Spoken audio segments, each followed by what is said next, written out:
welcome to the creation seminar, or God's creation from a scientific perspective, part 1, dinosaurs in the Bible.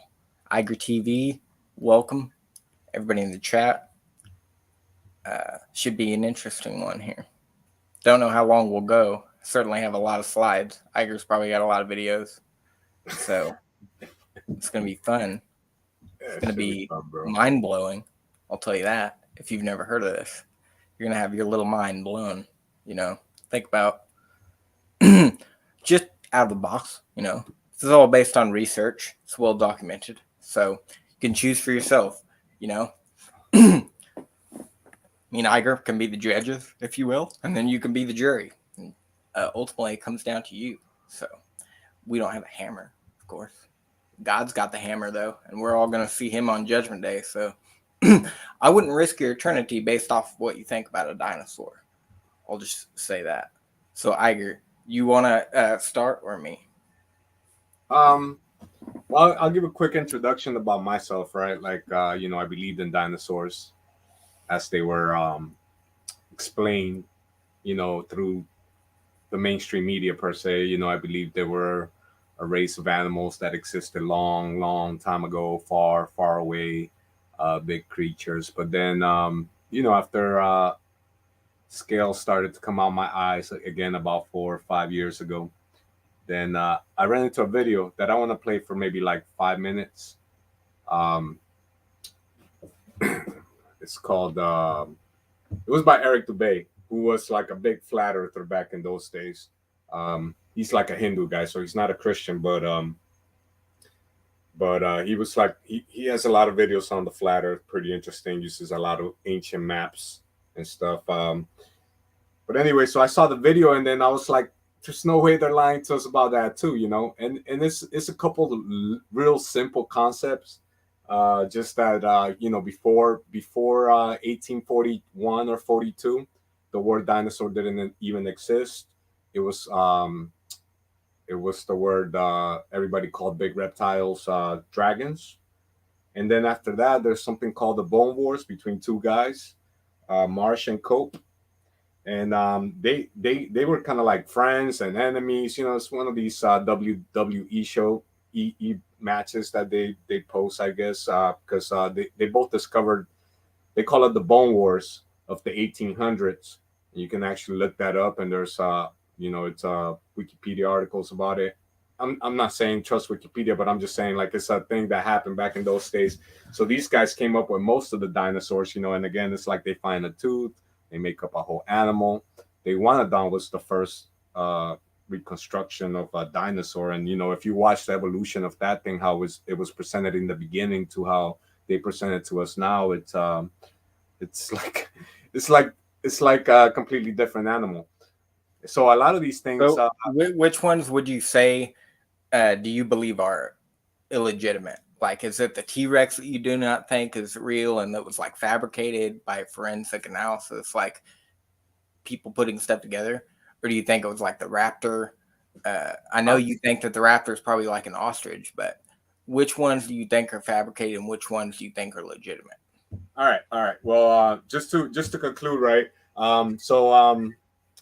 So now I take like I became a young Earth creationist, so I think the Earth is only about 6,000 years old. There was a flood about 4,400 years ago, and before the flood, everything used to be bigger. The trees that I got a picture I'm showing right now, so everything used to be bigger, and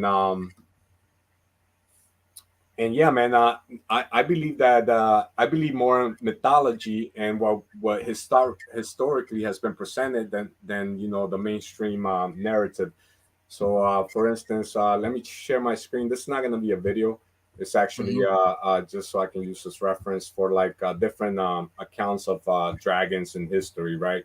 Like we all heard these stories growing up about dragons, these mythical big reptiles. I mean, they are in the Bible, like Leviathan and Behemoth. Also, like if you look at the Chinese zodiac, it has all the animals, like a pig, a rooster, a rat, a tiger, all real animals. And then and then you have the dragon. Right. Well, so before you get started, shout out Peter. Olive's in the chat. Sparrow. Thanks everybody for joining. So yeah, I don't hold to these.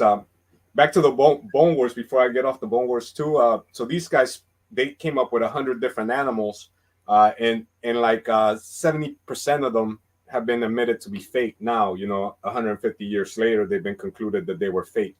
So a lot of our concepts, when you're looking into this topic, is like fabrication, and then we'll get into that when I show some videos later. But all right, so there's a couple of historical accounts here I got pulled up.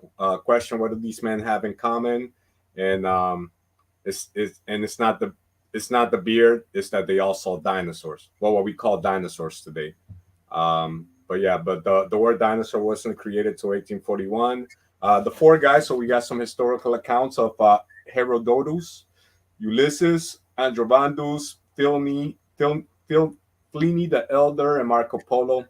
So all these men recorded seeing different types of creatures that they call dragons. To read about the accounts, use the hyperlinks below. So if you want, maybe we can go through those too, and we can read what they had to say and what they actually look like. But it's pretty interesting. It's just that after becoming a younger creationist, this whole dinosaur period, and you get these questions to throw you off, like did all the dinosaurs go in the ark? No, because most of them were fake, or they were like a big chicken or a big ostrich, or even we have flying lizards nowadays that are called Draco lizards, that they don't fly but they glide. So we had even these little animals. They could have been a lot bigger before the flood, because the oxygen was pressurized, just like we got I think they're called hyperbolic chambers, where they stick the athletes in there whenever they get super injured.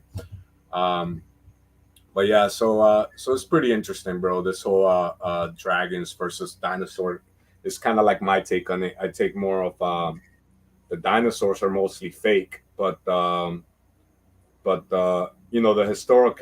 historical accounts are real. Like the Bible, for example. And you got atheists that'll say the Bible's not real or whatever, but it never ends, right? So we got these nihilists that just nothing is real. All right, bro. That I'll let you do your presentation, and I'll look for the video. The first video I saw was the Eric debate video. I'm gonna pull that up, and then I'll go over it. And then if you want, we could go over these guys' accounts: Herodus, Ulysses, Aldro, Bandus, Pliny the Elder, and Marco Polo. All right, you, bro.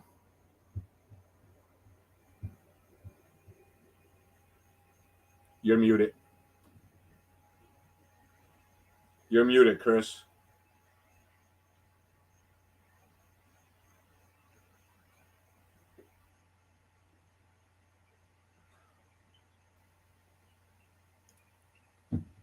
All right, so I got some slides on that particular topic. We'll just get into that.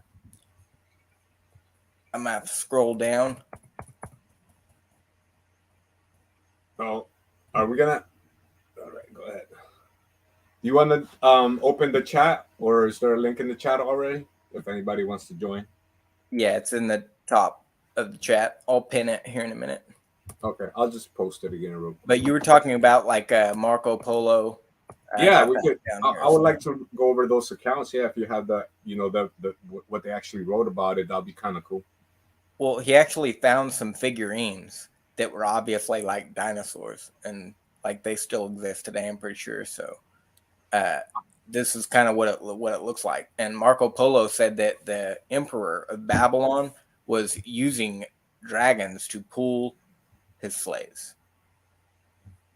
Yeah, that's what I read too. That he saw what you're saying. That he saw the dragons pulling chariots.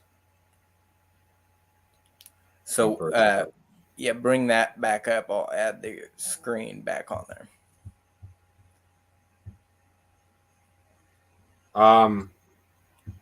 Or did you find it? You want to move on to? No, I was going to let you do your presentation. Go at it for like 5 minutes. Shows everything, what you got, and then we'll just go back and forth for 5 minutes at a time or whatever. And then well, you have Marco Polo, and his report of these dragons. We'll go through some more here.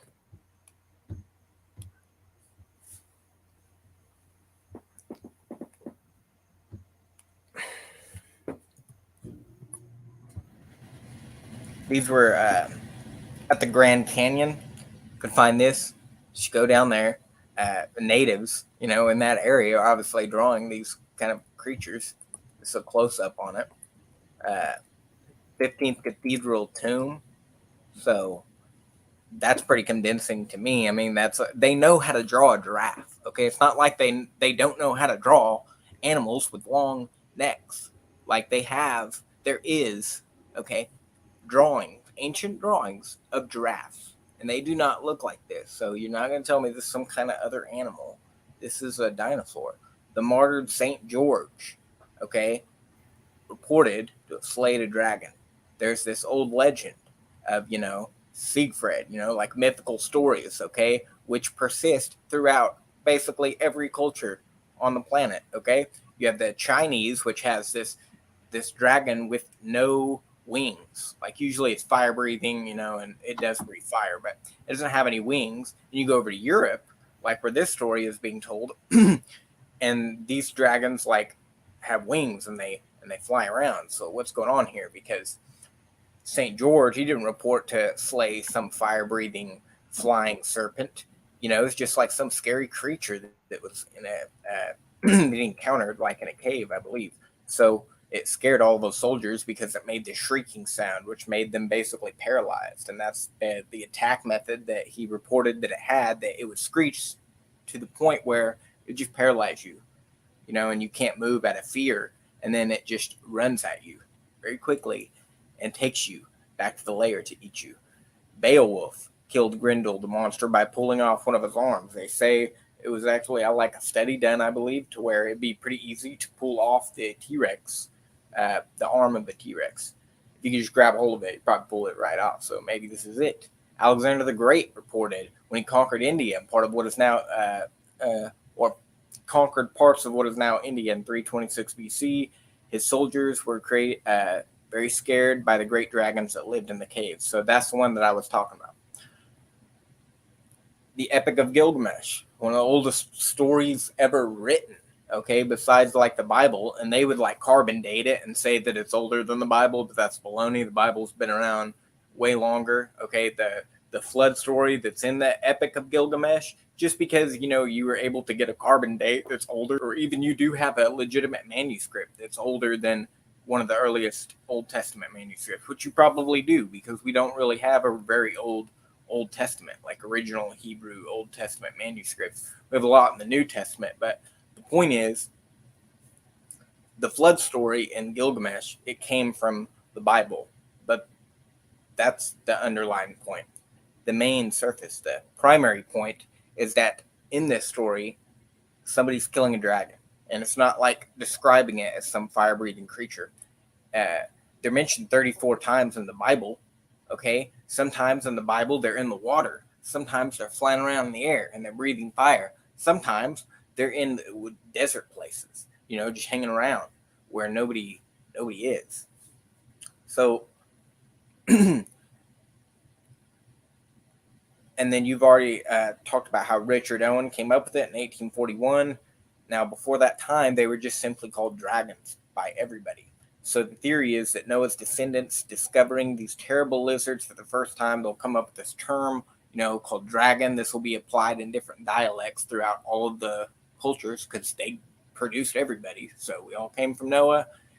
He's come up with the original dragon word, okay? Or it already exists, okay? Whatever language that they were speaking at the Tower of Babel, I don't know what that was, but Adam spoke it. He spoke every language in the world because there was only one, and that persisted until the Tower of Babel separation.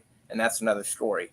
But there's good evidence to suggest that people encountered dinosaurs, okay, in history, throughout history.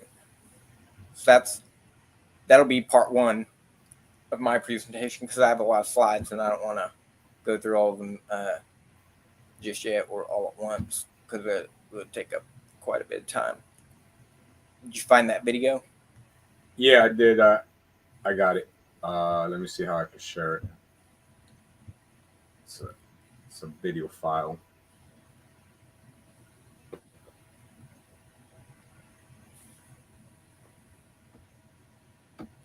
Oh man, he said, Rebel, what?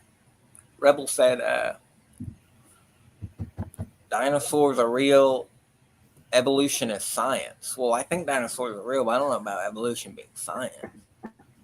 And then the Earth is He's spinning ball of water in space. I think Iger would disagree with that. I don't, but Iger does. I think me and Iger both disagree with the evolution thing, though. I don't know. I think he's Isn't being kind Rebel of funny there, bro. creationist? I thought he was a creationist. Yeah, he's being funny there. Obviously, he's saying that we live on a spinning ball, that evolution's real, that dinosaurs existed. But that's why I take more like a dragon take on it than dinosaurs, right? And Oh, then is you he say, being well, like sarcastic? yeah, bro, he was obviously being sarcastic because everything he said there, Okay. and then he says we're spreading misinformation by saying that it's not true. But so I take now more the view like, there was a few, if you want to call them dinosaurs or dragons, you can interchange the name terrible lizard. There was a few dinosaurs going around, but most of them that were presented now are fake. And all right, I'll play this video for like 5 minutes or so. It's 20-minute long video, but I'll just play it for like 5 minutes, at a time or whatever. Yep. It's not gonna let me play it, is it? Let's see. Oh, it is gonna play.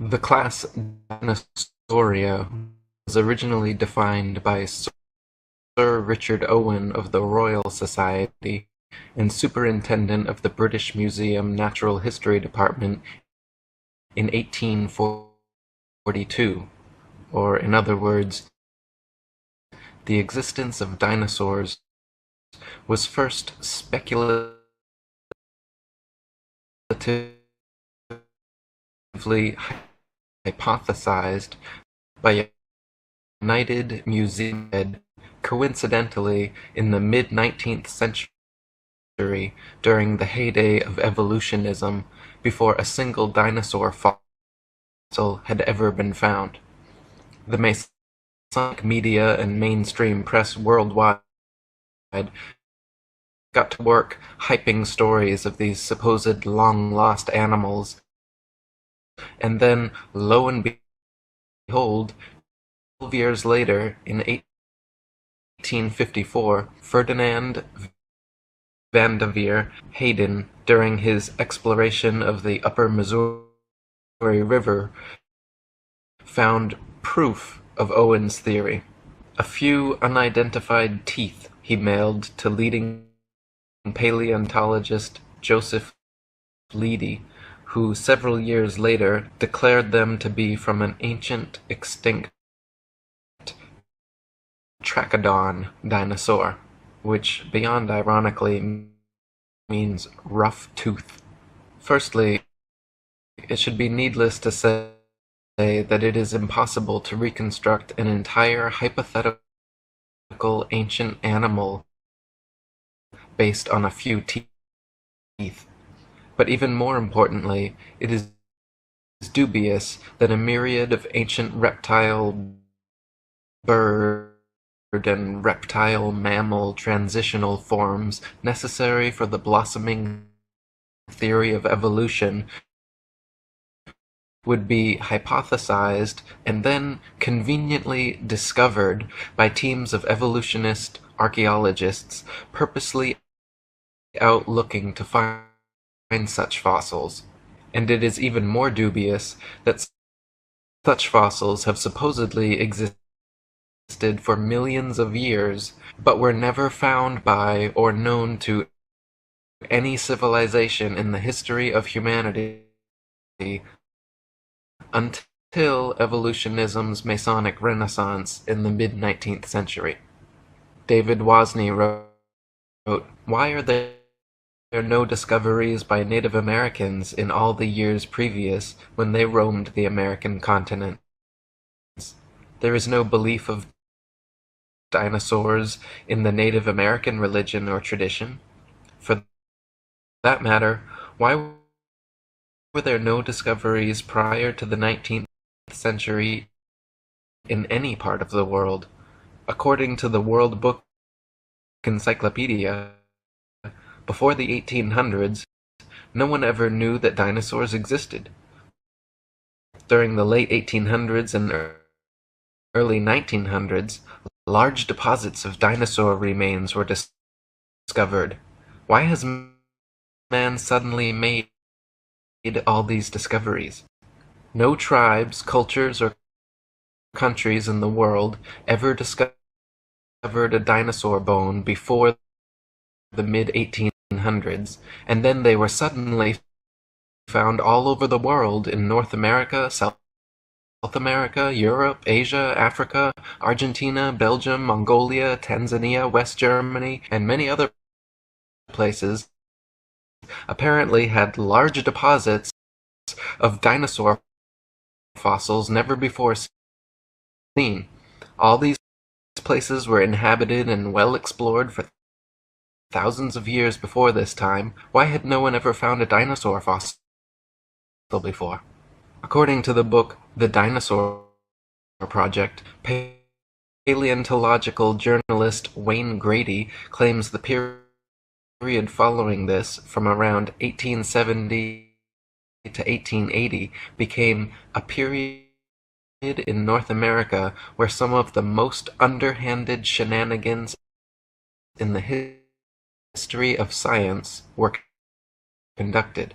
In what was known as the Great Dinosaur Rush, or the Bone Wars, Edward Drinker Cope of the Academy of Natural Sciences and Othniel Marsh of the Peabody Museum of Natural History began a lifelong rivalry and passion for dinosaur hunting.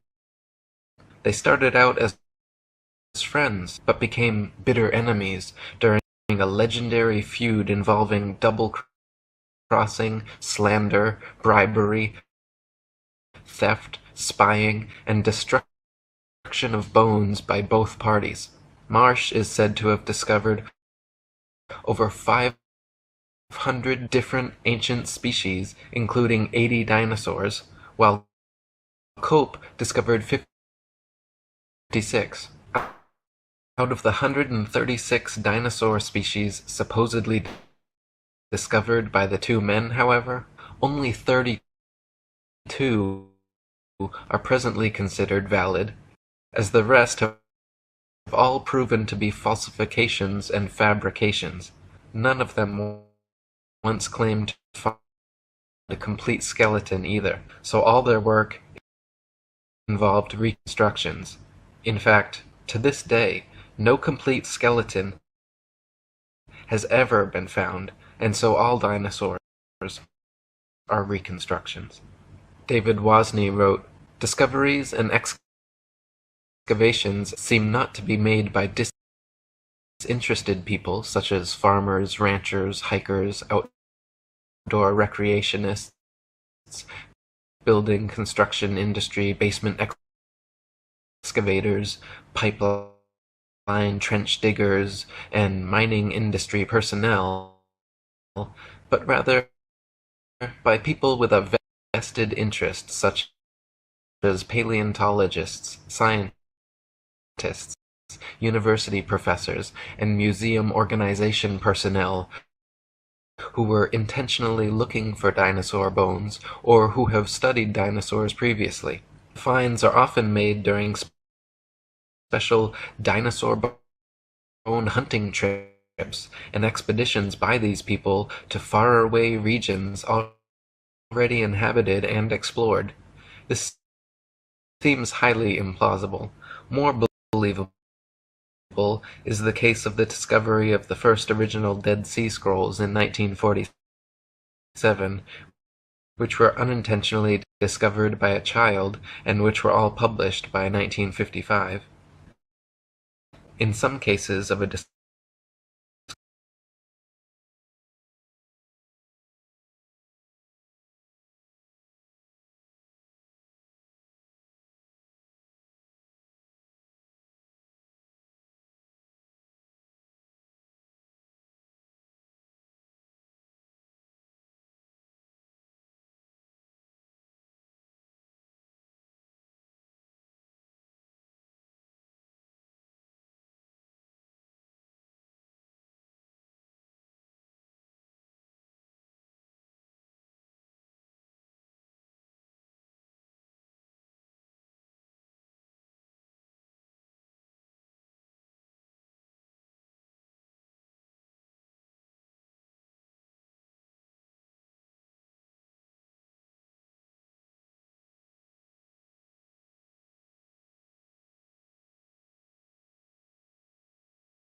Hey, yeah. So I'm gonna stop it there, Chris, because it's kind of choppy, and he covered the main points that the word dinosaur wasn't invented until 1842 or 41, and then the Bone Wars, where these two guys made up the a lot of the bones that a lot of the dinosaurs that. And then he made another good point at the end where he said that usually it's like this people that are going in this archaeological digs that are going to find the bones. It's not like people here in Florida building a pool, or people where you live building a basement, or digging for minerals, or building tunnels for trains. So it's I actually because he also said that not a single complete skeleton had been found. This video is probably like 5 or 6 years old. That's just And wrong. so since then, I remember there was a dinosaur skeleton, a T-Rex that was found, right? And then you watch the story, and this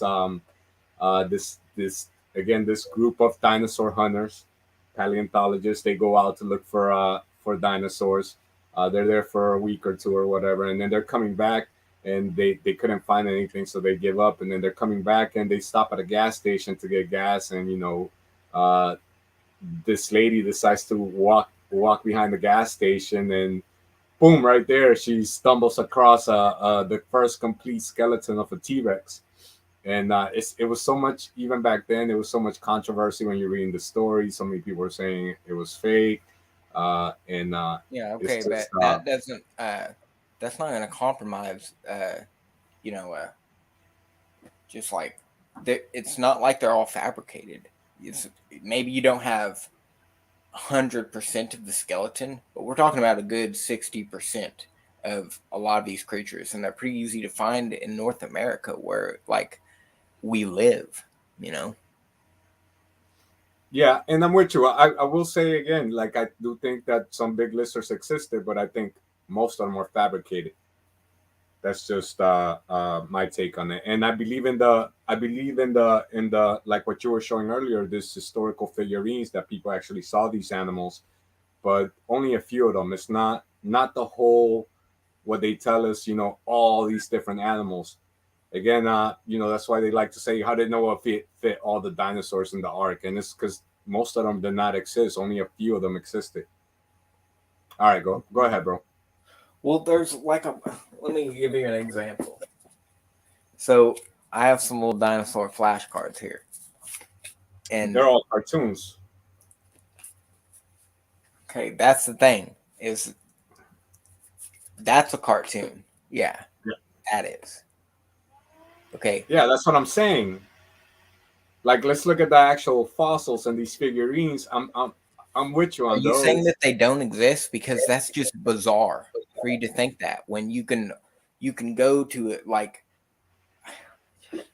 No, I'm saying a lot of them did exist. I'm saying, there was probably, like, I don't know. I'm guessing here. I'm gonna say maybe 10 or 20 different types of dinosaurs, big reptiles. Maybe 10. I don't know. Actually, I don't know, because them reptiles never stop growing. So probably all the reptiles that we have alive today were a lot bigger, and you would have called them dragons back in those days. Like the Komodo dragon still keeps the dragon to its name. We got the Draco lizard that can glide around. So we still have a lot of lizards today that are still alive, and they could have been a lot bigger before the flood, and even after the flood, they could have been a lot bigger. And mankind hunted them out, just like you're presented. But the whole prehistoric period of the Jurassic era, and where they need these periods for evolution to work. They made up a lot of animals. A lot of these animals are fake, or they could have been bigger other things that are still alive today, and in a lot of cases. All right. Well, I'm just bringing up the fact that it's the Edmonton Rock Formation.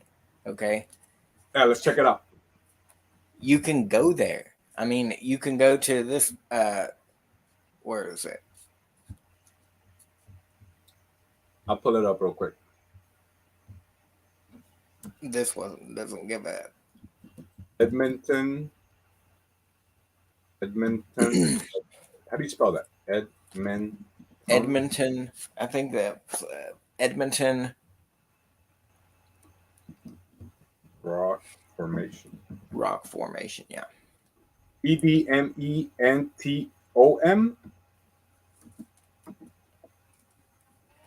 Yeah. Maybe a U at the end. Here, let me share my screen now. We can look at it together.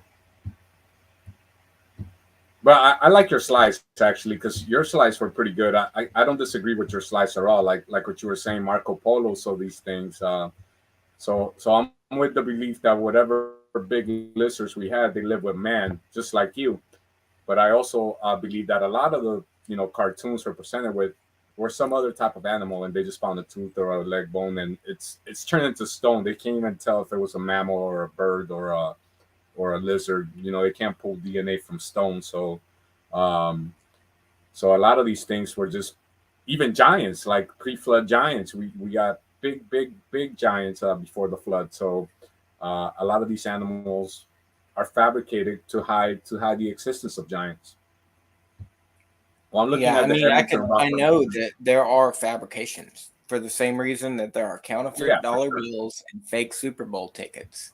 But that does not mean that an actual dollar bill or Super Bowl ticket does not exist. I think that when you find like evidence of an exception to a general That's what I'm observation, saying too, bro. you should consider it, but Uh, not lump it in like with like as a whole. Like, I don't know. I saw Yeah, well, this that's what I'm one, saying too. a Chinese guy eating rice with like this funny hat on, and it was also made of rice. That doesn't mean that all Chinese people eat like rice. Maybe they do. They probably do. Yeah. But with the hat, they don't necessarily all wear hats, so shouldn't do that. No, and I'm with you on that, bro. But I don't know if you kind of see what I'm saying. I'm saying like whatever dinosaurs exist or whatever dragons exist, the big terrible lizards. Most of them are probably still alive today, but a lot smaller, and few went extinct because they got hunted out. And but the whole all of them, to say all of these things that are presented to us are real, I think that's what you're saying too. Like, just because a fake dollar bill exists doesn't mean they're all fake, and that's kind of what I'm saying. But I'm saying a lot of these are fake dollar bills. They each have to be examined and looked at carefully, and Yeah. try to come up with your own conclusion. Like the T-Rex, for example, that's a good example, because I believe everything was bigger. So you could say a duck or an ostrich was a lot bigger back then, and it could have been you could say it's a T-Rex if it's petrified and it just got bones. Um, but show me in history where anybody has talked about a T-Rex, a big lizard standing on two legs with little tiny arms and big jaw.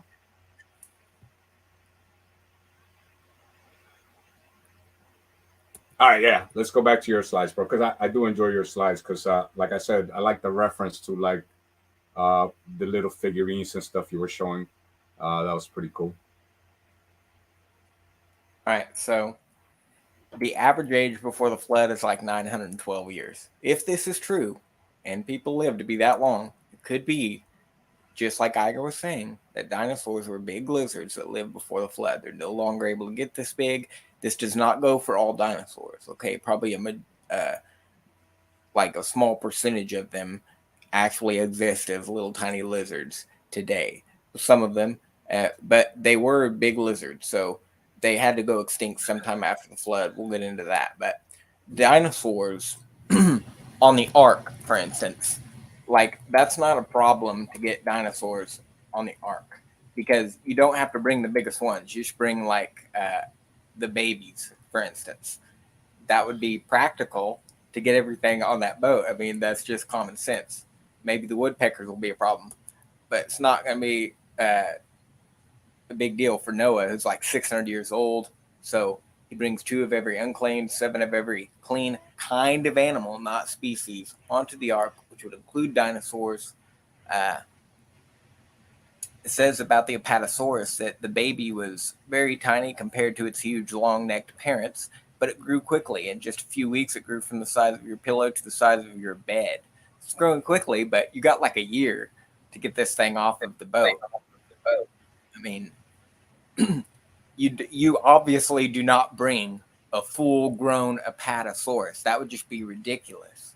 It's like, Noah, aren't you old enough to figure this out, man? Bring the babies. One of the sons was probably like, you're getting old, dude, and senile. I don't know why God even chose you to do this. So that whole argument is ridiculous. That everything's too big. There's not enough room on the ark. Stupid, I think. What do you think, Iger? Yeah, I'm with you on that, bro. And yeah, he would have brought definitely the smallest animals. And one thing I would like to point on that too is uh, I read the Book of Jubilees, not all of it, but man, just the first 3 chapters. The first chapter talks about the end times. Second chapter talks about the first week of creation. Second chapter talks about the third chapter talks about the second week of creation. And just like it's kind of like Genesis 1 talks about the first week of creation, and Genesis 2 talks about the second week of creation. Um, but some people will say it's a recount or retelling. But according to the Book of Jubilees, it's actually the second week of creation, and it on that book. Um, I know it's not on the King James Bible, but on that book, anyways, it's an interesting read, better than watching your television or watching a movie or whatever. It says that the animals were brought to Adam. So like, I'm sorry, to Noah Yeah. when the flood happened. I'm sorry, I got my yeah. According to the No, Book of that reminds Jubilees, me of that. There's a joke that goes, you know, how long was Moses on the ark? And then most people would respond like with something clever, like the right answer. But the real answer is that Noah, was on the ark for a certain amount of days. Wasn't Moses. People just get tripped up. It's funny. it also says that when Moses went up to the mountain, oh man, I forgot what I was gonna say. But it's real good, interesting book to read, anyways, bro. If you haven't read it yet, you can find it on YouTube and just listen to it. It's pretty interesting story. It's like more in depth. It's like they call it Little Genesis because it's like Genesis, but it's it gives you more details. It's Mm-hmm. pretty interesting. Yeah, I also like those graphic Bibles. One of those. I think you can actually still get it at Walmart. It's pretty interesting. It has like the Bible, but like in graphic detail. It's wicked awesome. Used to have Oh one. yeah, I don't know when. I have one too, but I think I it's actually buried under my disagreed with closet. like a couple of points in there because they like Yeah, I don't know I seen something I probably threw it away or something. Yeah, it's better than Playboy. I'll give you that. Like what you're saying, it's but better when than you're watching like mature and you see stuff CNN. like that, it's just like no, get rid of it. It's better than watching CNN and Fox News, even, bro. Yeah, All right, like I'd rather okay. someone read like an NIV rather than not read the Bible at all. But it's like I agree with you 100%, bro. at a certain point, it's like you gotta try to be the influence. If you're always around them, seeing them reading an NIV, you need to like step up to the plate and be like, dog, I know that thing it probably sounds good, but because the true word of God has power. So that's all I'm gonna say on that. I don't want to get off on a KJV only spiel here. You want to go back to the Yeah. slides? Go for it. My bad. I interrupted, but yeah, man, I actually messed up a little bit because I was thinking of Adam for some reason when we were talking about Noah. But go ahead, bro. Continue with the show. So just make sure you get a pink one and a blue one, and it'll be cool. Okay, you don't have to bring the biggest ones. You got Babies it, are bro. smaller, they weigh less, they eat less, they sleep more, they're tougher, and they live longer. All Yeah, right, they so it's age like quicker. common sense. Okay, uh, you ever see a bait like a little 4-year-old running around? Woo! They fall down and they just get right back up. Well, then you look at that at an 85-year-old man. It's not so easy anymore because they just fall down and break or lay there. So it's practical to bring babies for many different reasons, and there's really no even need to go through this detail, but just for the scoffer's sake, we're breaking it down to a fourth grade level for anybody to understand.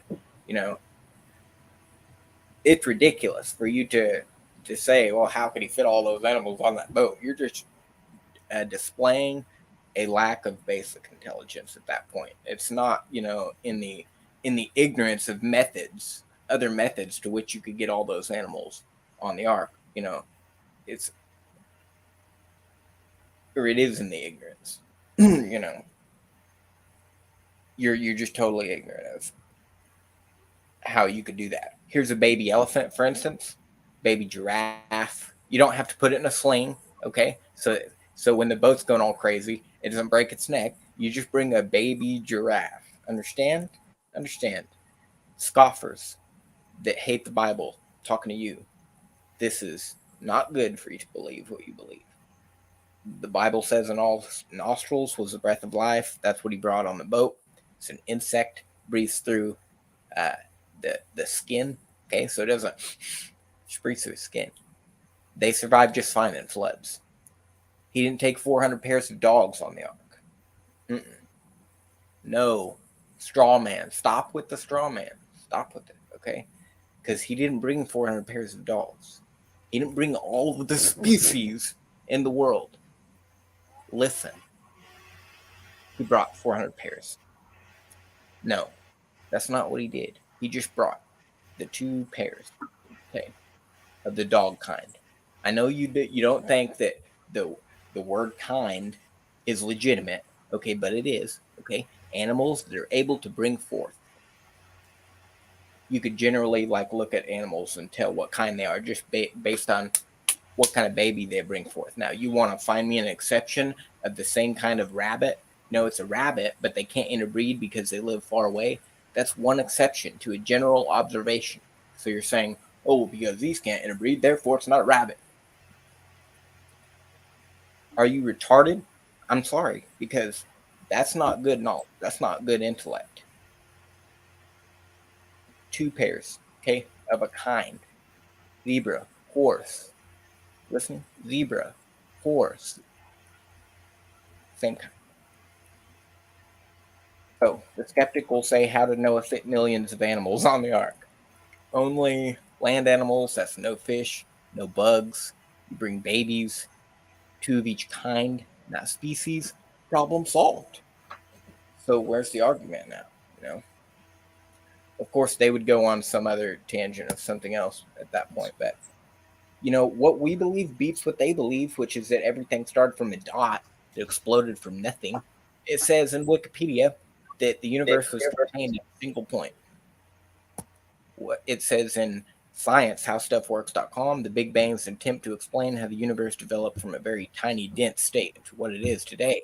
What does the Big Bang Theory.com teach? Discoveries in astronomy and physics have shown beyond a reasonable doubt that our universe did in fact have a beginning. Prior to that moment, there was nothing. During and after that moment, there was something. And so nothing exploded, and here we are. That's what they believe. I would not trust a theory like that. It says in NASA.gov, one of the goals has long been to decide whether the universe will expand forever or will someday stop, turn around, and collapse in a big crunch. Wow, NASA, you're blowing my mind right now. Well, this is ridiculous. According to them, the earth was molten and it slowly cooled and produced gas clouds that rained on the rocks and turned them into soup, and the soup came alive. And so great grandpa was soup. I found the evolutionist Bible verse, Iger, Jeremiah 2:27. Thou art my father, and to a stone thou hast brought me forth. If you believe you came from a rock, you're highly deluded and you need help. Sorry if that hurts your worldview, if you get butthurt. I hope it makes you want to throw up and convert from this stupidity, and start following the Lord and giving glory to God for what He has created, which is kind. Yeah, kind. I You said come it. from dirt, not rocks. I'm just kidding. Yeah. It's like, oh, well, we can define kind. But then here you are believing that you came from dirt. I believe that God took the dirt and made a man, and you believe that the dirt resurrected itself from life. And so you want to scoff at the resurrection of Christ and turn around and believe that non-living molecules resurrected themselves to life. Are you dumb in any other area, or is that the only one? Wake up. You need to wake up. Do you believe the Noah's Ark, the Ron Wyatt found and is sanctioned by the Turkish government? And there's signs like if you're going to Daytona Beach, that say if you go to Turkey, there's like signs saying Noah's Ark this way. They got a little gift shop. You think that's the real site? I think the one in Ararat, where it has a sign. Yeah, the one Ron Wyatt's documentary. Yeah, I believe that's legitimate. That's probably the right one. I'm with you on that. I believe that's the legitimate Noah's Ark. Like if you watch the long documentary, he finds this grave. There's a village right next to it called Village of Eight. So I think that's the cradle of life there, post the flood. Now his work on the Moses Ark, I don't believe that, but I think that this was like before he really started getting popular. This is a part of what made him a big deal. It's discovering Noah's Ark. Yeah, I'm with you on that. I saw that video. It looked so edited, and it was just hard to follow. And it wasn't that long. The one I saw was only like 10 minutes long, and I was like, I don't know, man. That was weird. But I saw his Sodom and Gomorrah documentary. I thought that was pretty good. And definitely, the Noah's Ark. I was sold. I was sold by that one. All right, bro. Carry on. I don't have any slides on Ron Wyatt's Noah's Ark. You could pull something up and we could go on that for a minute if you want, or we could just keep going. Yeah, just keep going. If you want, we'll backtrack to that. All right, so we're going to determine the size of the ark and see if we can fit all the animals in there. It's better than what they believe, though. They have a much bigger problem, which is trying to figure out how we came from a rock and how that rock came from a dot that exploded from nothing long ago and far away. So let's just consider this, because I think it's more logical. It's, you can do the descriptions in the Bible, break them down to, our current measurement system, and then you determine how many kinds of animals that there are. It's been done in the studies of baraminology by creation scientists, okay? And it's no problem. You do the math. You could, a lot of people don't recognize, how many things you could fit in a tight area. For instance, you could take the entire world's population right now, it's billions of people, and just put them in Jacksonville, Florida, and they'd all have room to square dance. Like, it's crowded, but not as crowded as an elevator gets. So there you go. It's just two of every kind of animal, and 7 of the actual clean animals, because some of them are going to be sacrificed. But it's pretty easy. Now the dinosaurs, we can get them on the ark. It's no problem. The current theory is that there was a meteor strike that caused them to go extinct. Where's the rock at? Where's this giant rock at? Just disintegrated. All right, carry on, bro. No, you bring up the rock, I don't know.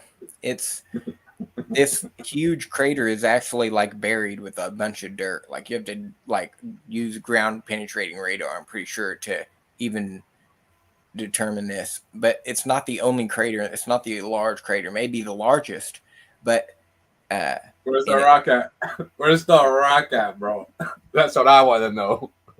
Sorry, carry on, bro. Well, the rock. Yeah, I mean, I'm just saying that It was a ice this is the fireball, theory. so it melted away. Okay, I'm sorry. Carry on. That just cracks me up. But I used to I believe in feel like that. you're trying to deny the crater, but we'll just move on. No, I The believe in the crater, bro, because I believe the fountains of the Great Deep were open, and I think there's water under the crust. So I think that's why there's craters, not because there's yeah, big yeah, balls of ice, uh, fire, ice balls, hitting the earth. I think it's because the Bible says that the great fountains of the deep were open. So I think that's where the craters come from. Also, lightning can cause craters. So, but I don't think there was a big rock that wiped the dinosaurs. Give me a break. It was the flood, bro. Whatever, everything that was big back then, even the people got wiped out. All right, carry on, bro. Sorry. yeah. So that's the alternative view, but the only one they present in the textbooks is that this is evidence of a meteor strike that actually caused the dinosaurs to go extinct, based on the fact that they're not around anymore. And, they're in strata that's dating to around 65 million years. Okay. And so they're assuming that they lived 65 million years ago. And because they're not here anymore, therefore, we have to come up with some explanation on how they went extinct all those many, eons of time. Like another way to look at it, though, is the way we're looking at it here in this seminar, is that the dinosaurs got on the ark and they got off safely, and they started repopulating. A lot of them weren't able to get to their full potential size, but some of them managed to survive and start, building, you know, dinosaur families, if you will. But then they went extinct, sometime after that for reasons we'll get into in a minute. But another way to look at this is that the fountains of the great deep, the water shooting out from under the crust of the earth, you know, it's going to rain down huge chunks of the earth that are going to be launched into the atmosphere. Some of them go beyond the atmosphere. And Iger would disagree with that, obviously, but some of them are going to come back down, and then they're going to impact the earth and leave giant craters like this. Uh, so there's more than one way to look at things. One of the theories on how they went extinct is that they farted themselves to extinct. That's in a peer-reviewed journal that they farted themselves to extinction. They tooted and overheated the atmosphere, and that's how they died. So the impact theory is not the only theory that's published and that's been looked at. There's some ridiculous things that they've come up with. You ever heard of the dinosaur farted itself to extinction, Iger? I heard that, bro, but I think it's ridiculous, right? So I don't pay much attention to it. I never heard that till recently, and I was already a young earther, so a lot of times I stopped trying to look too deeply into nowadays. Like I feel like I'm wasting my time trying to look too deeply into what I know is a lie. So a lot of times I'm just whatever. They're just making up more lies and more lies every day, bro. These people never stop. They got to keep making lies because if not, their funding stops and then they will go extinct. So they have to keep producing, fabricating lies. That way they can keep taxing us and we can keep on funding their lives, bro. It's really a crazy system we live in right now because the people that control these 3-4 letter organizations, they're all living on the lie, bro, and they just keep fabricating lies to keep their funding going. And they figured out how to tax us for it so we can fund them. It really boggles my mind, bro. I yield. So after the dinosaurs leave the ark, they're going to go extinct sometime after that, just based on the fact that we don't see them today. So we're going to come up with a theory on what happened after they left, which is that they faced a very harsh, hostile environment, like all animals face today. In fact, it's very cruel and most of the time unusual things that animals are doing to survive. There's cruel, ruthless animal kingdom out there. Things are wild, and God preserved His creation. That's what He does. He's a creator. So just because of the fact that they didn't all make it, He cursed the world. he knew that some people weren't going to make it. So just the fact that dinosaurs had to, some of them have to die and go extinct. This is what's happening. So that's the curse, but God gave his creation, an opportunity to survive. And some of those dinosaurs probably still be around if we hadn't butchered them to death, or hunted them, which is what I believe happened to most of them. So after the flood, the lifespan drops off nearly half automatically. This affects a lot of the animals, like everything. Okay.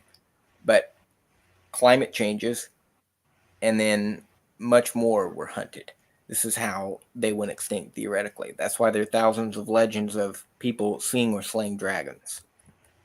And we just went over those at the beginning of the presentation. But, there's some other interesting things here.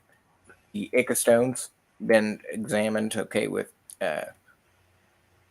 advanced microscopes, if you will, and it's determined that patina within the grooves, like microorganisms and stuff, and then oxidization on the entire coating of the stone, suggesting it's antiquity. But I'm suggesting that dragon was like an ancient term, in different dialects. Basically, in English, we call it a dragon. This is how translations work. So you look at all of these legends of people slaying dragons. The reason we're calling them a dragon is for the same reason they were calling it a dragon. It's just like this giant, mysterious, terrifying creature, basically, and doesn't necessarily indicate fire breathing. But I gotta go let this dog in. She's barking like crazy. If you want to go off for a minute, Iger, or Share my screen real quick, then. All right. And I can go over some memes. Oh, yeah. Well, for starters, I think that a lot of the bones we find are actual giant bones, but they have to dismiss the giant narrative. So they turn them into dinosaurs. They fabricate a new species. Cool, quick video.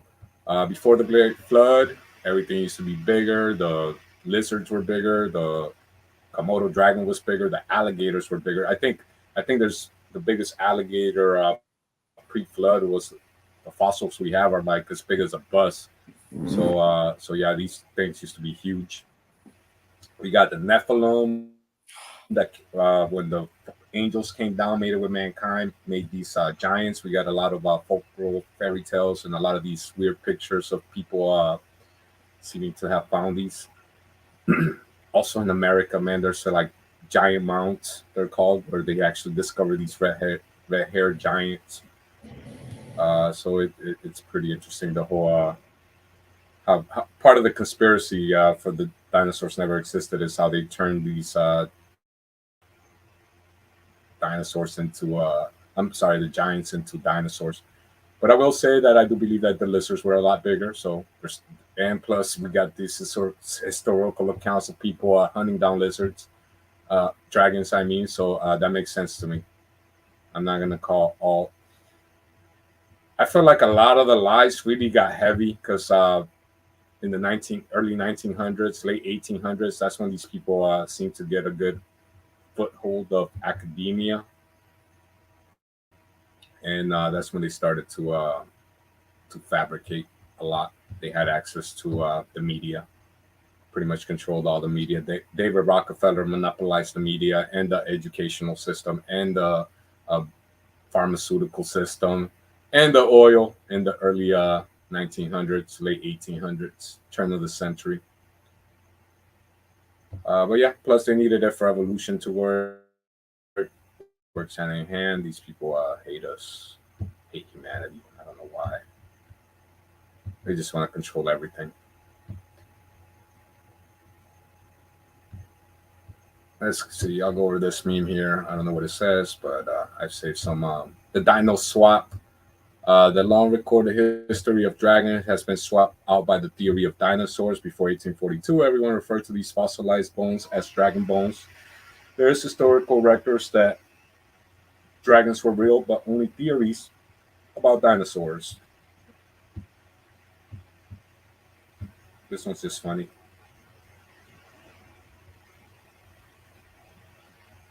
Jurassic Farce. All right, good meme.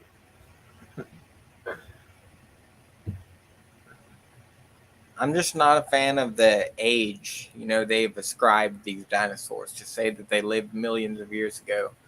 It's in glaring contradictions to things like we've already discussed, and then, fresh blood and stuff being found actually in the fossil.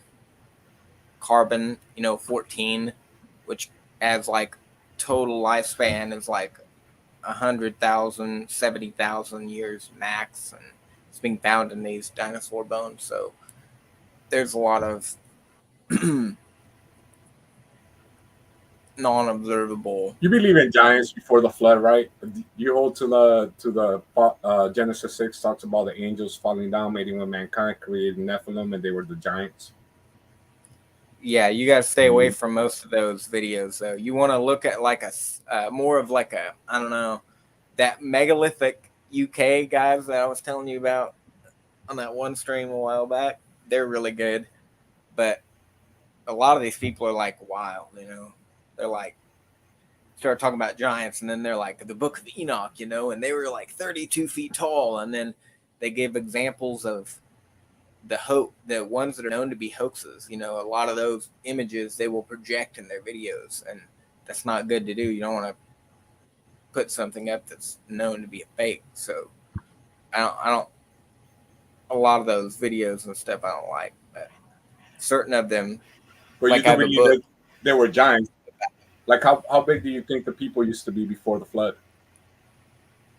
Like normal people. How tall do you think Noah was per se? Hold on. Where's the thing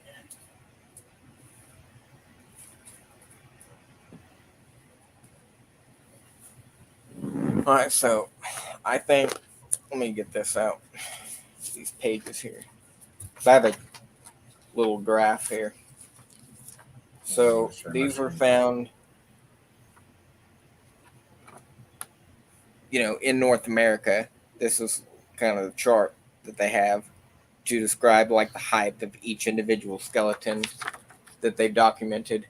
And the tallest one is just at 18 feet, just under 18 feet tall. So I think that you could have gotten as tall as 18 feet before the flood, and a few hundred years after the flood, theoretically. Okay, and I'm with you. I'm with you on that because I've seen some pretty good videos actually. I could probably pull some up of like pictures from like when we had cameras, 1900s, where we had these people that were just huge, right?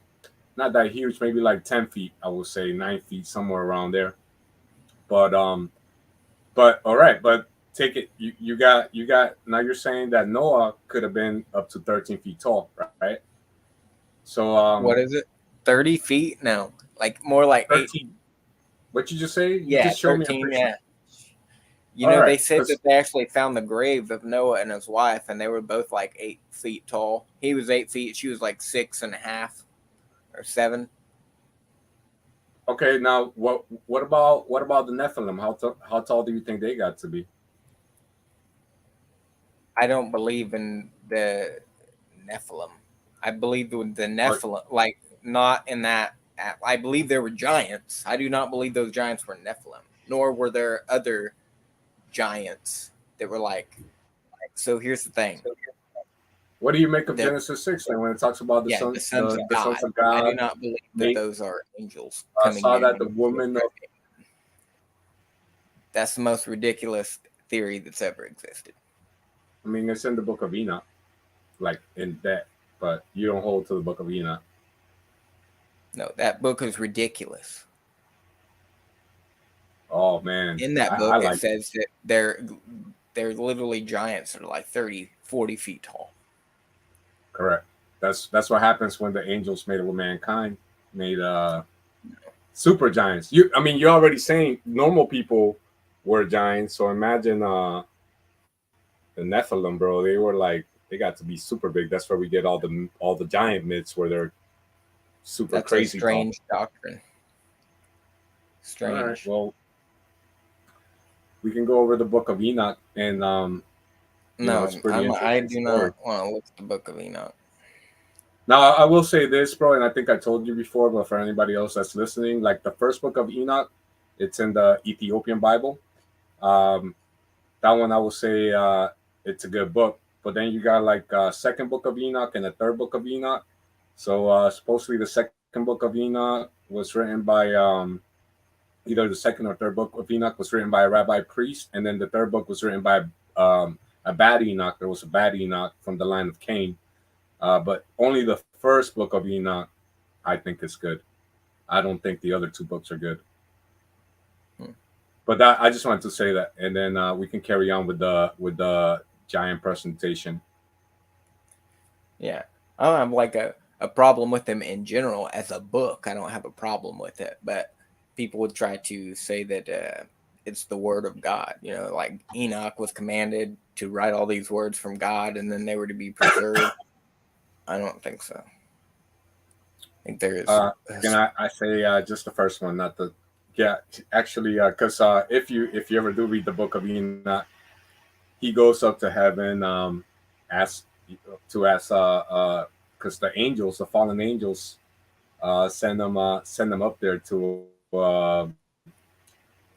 and it's beautiful because it all makes sense. Once you think of like the Greek gods and the Hindu gods, if they all lived here before the flood, and why people still worship them to this day.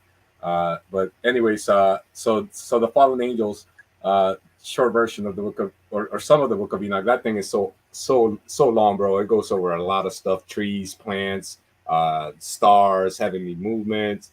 It's a pretty cool book. But but anyways, the angels, they know they're doomed. They know they've been judged by God. So they send Enoch, who is Noah's great grandfather or grandfather. It might be Noah's grandfather. Hold on, let me think. Either way, so they tell him, can you go, ask God for forgiveness? So he goes up to God, and he tells him like, look, they're sorry that they came down, made it with mankind, taught them all these things, wars and wearing makeup and all these things that eventually corrupted mankind, all of it. That's why God flooded the whole earth. So they sent Enoch to go ask for forgiveness for the angels, and he's like, no, you're doomed. That's it. The flood's coming. You guys are gonna be buried, and you're gonna be judged or whatever. And then you're gonna watch your kids die. What this time were the giants that lived on the earth. Like, I'm not talking about the Noah-sized giants. I'm talking about like these things were huge, right? That's where we get all our mythology from, of giants.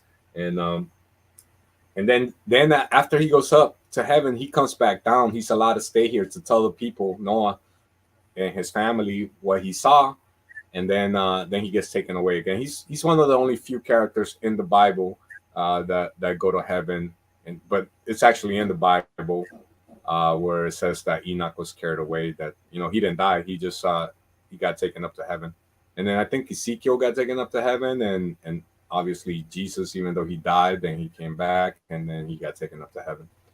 But yeah, man, it's definitely a cool book to read. It's better, again, even if you don't think it's canonical, even though it's in the Ethiopian Bible, that wasn't messed with by the Roman Empire, and they have a lot of ancient churches there that are crazy. Like, the architecture is just stunning, bro. The way they were designed, and they're built into mountains. A lot of times, they got these churches that are built into mountains over there. But yeah, so I think actually I hold to like more like the Ethiopian Bible than because it was a mess by the Roman Empire, who's obviously controlled by Satan, the Vatican. They weren't messed around by them people too much. All right, bro. Carry on with the presentation. We're getting super sidetracked into the Book of Enoch. Yeah. So with that, I'll move on. I just wanted to throw that out there, something for you to think about. I'll send you a link to the Book of Enoch. My favorite version, because it's animated. I play it all the time, and it's pretty good, bro. It's definitely a good read. No, I will not read that. I've already tried to read it and did not get very far. Do not like it. I think it's from Satan, actually. He's the originator of that. Bible, bro. It talks about Satan, so that's the Bible, though. Okay. Well, All right. oh man. Enoch.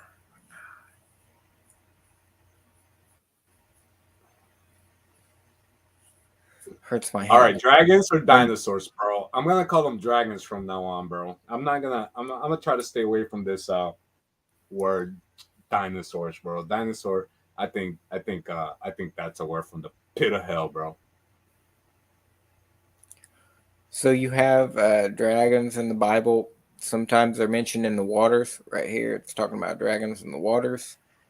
Here, it's talking about the dragons making their fortresses with the owls. You know, like in brambles and nettles. You know, desert places, literally desert where there's like nothing growing and nobody comes there. Total wastelands. They like to hang out there. So sometimes they're in the water. Sometimes they're in the desert. Sometimes they're in the mountains eating grass because it talks about behemoth, you know, and how it was like the largest animal that God had ever made. It says his force is in the navel of its belly. Now, this could be talking about an elephant, you know, he has a big belly. He has a big belly, you know, so maybe not because he does have a big belly and so does he. So let's go a little further. Job 40:18. His bones are strong as pieces of brass, and his bones are like bars of iron. You know, there's a brachiosaurus bone right there, and then the largest leg bone of a dinosaur, you know, or bone in general of a dinosaur to ever be excavated was in Oklahoma. Belongs to the largest dinosaur ever known. So moves his tail like a cedar. So let's look up some animals. Elephant, no. Hippo, no. But that is, if you open up a Schofield Reference Bible, for instance, KJV, Schofield Old Southern Baptist Translation or Study Bible, it actually puts a footnote next to the behemoth verse and says that it was a hippo. Like, what? Are you kidding me? Can you show the cedar Anyway, tree real quick before you go too far? I want to see the cedar tree, what it looks like. That's pretty bushy tail. Um, Not to take away from the whole uh, thing, but I just wanted to see that real quick. All right, go ahead, bro. yeah, Carry on. Go back where you were. It looks I like a think if Christmas you tree. just look at all of the description, it just matches the brachiosaurs or the apatosaurus, whatever one you want to call this thing. It's huge. It's probably that's what it's talking about, behemoth. Now there's another one called Leviathan. I believe this to be a fire-breathing dragon. That's what I think it is. Not like a Which regular, one's the one like, that lives in the water? Leviathan, no? yeah, it lived, but it's also able to live on land and walk around. Like it's not restricted to the water. I'm gonna show that. Job 41:1. Canst thou draw Leviathan with a hook, or his tongue with a cord which thou lettest down? So it's talking about fishing him out. So he's in the seas. In Revelation, it says Leviathan's in the seas. So 41:5, will you play with him as a bird, or bind him for thy maidens? It's talking about like getting a net and catching a bird so he can fly. That's what it says here. It doesn't clearly say he can fly, but it's saying, will you play with him as a bird? Just like here, it's talking about drawing him out of the water. So there's no indication to believe that it can't fly because it's asking the question, can you play with him like a bird or catch him with a net? So his scales or his pride. So talking about scales like dinosaur scales. He esteemeth iron as straw and brass as rotten wood. Darts are counted as stubble. He shaketh at the shaking of a spear. Out of his mouth go burning lamps, and sparks of fire leap out. Out of his nostrils goeth smoke. Out of a seething pot or a cauldron, his breath kindleth coals, and a flame goeth out of his mouth.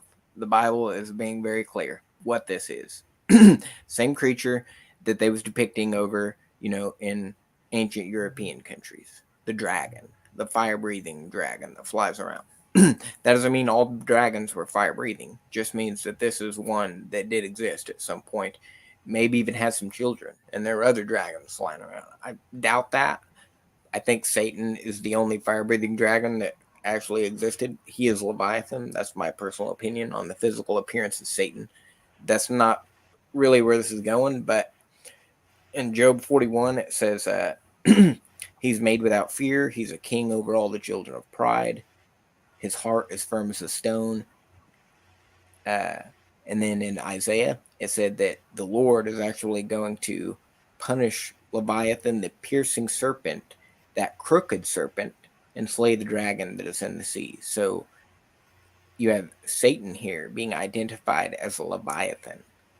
The dragon, the old serpent, the devil, Satan. Revelation 12:9. I mean, you can make of that of what you want, but I think Satan's a fire-breathing dragon that talked to Eve in the Garden of Eden. You know, if whatever, call me crazy. I don't really care. The point is, no, that was really the point.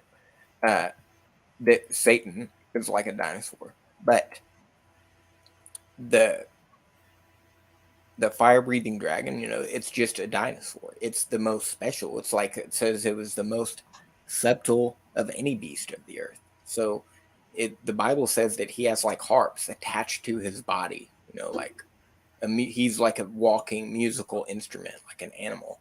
So it's a very magnificent, the most magnificent creature probably God has ever made. If you were to, you know, describe, you know, what kind of like an animal that belonged to, though, like what kingdom, it'd probably say a reptile, because it's a flying serpent, and other places talk about a fiery flying serpent. But you know what's being taught in the schools is you know, basically Satan's an unscientific idea. You know, the ark and stuff like that is not like legitimate. Like the dinosaurs, for instance, they lived millions of years ago, so that means that there never was like a Noah's Ark, and none of that even happened. If this is true. Yeah, I wanted to. Man, I have a couple verses on Leviathan. It's Job 41:1. Canst thou draw Leviathan with a hook, or his tongue with a cord which thou lettest down? Psalm 74:14. Thou breakest the head of Leviathan in pieces, and gavest him to be meat to the people inhabiting the wilderness. So it's Psalm 74:14 that kind of bothers me a little bit, because it says, "Thou breakest the heads of Leviathan in pieces, and gavest him to be meat to the people inhabiting the wilderness." So it's talking about you know, a clean animal. If that's the only verse I found, kind of bothers me a little bit, but not a lot, because it's kind of saying, "Thou breakest the heads of Leviathan in pieces, and givest him to be meat to the people inhabiting the wilderness." So I don't know if it's supposed to be a clean animal, if he's giving it to the people to eat. Oh yeah, I don't know about that verse. Psalm 74:14 bothers me a little bit, just because then something like well then yeah, he's talking about a clean animal. Must be a clean animal to eat.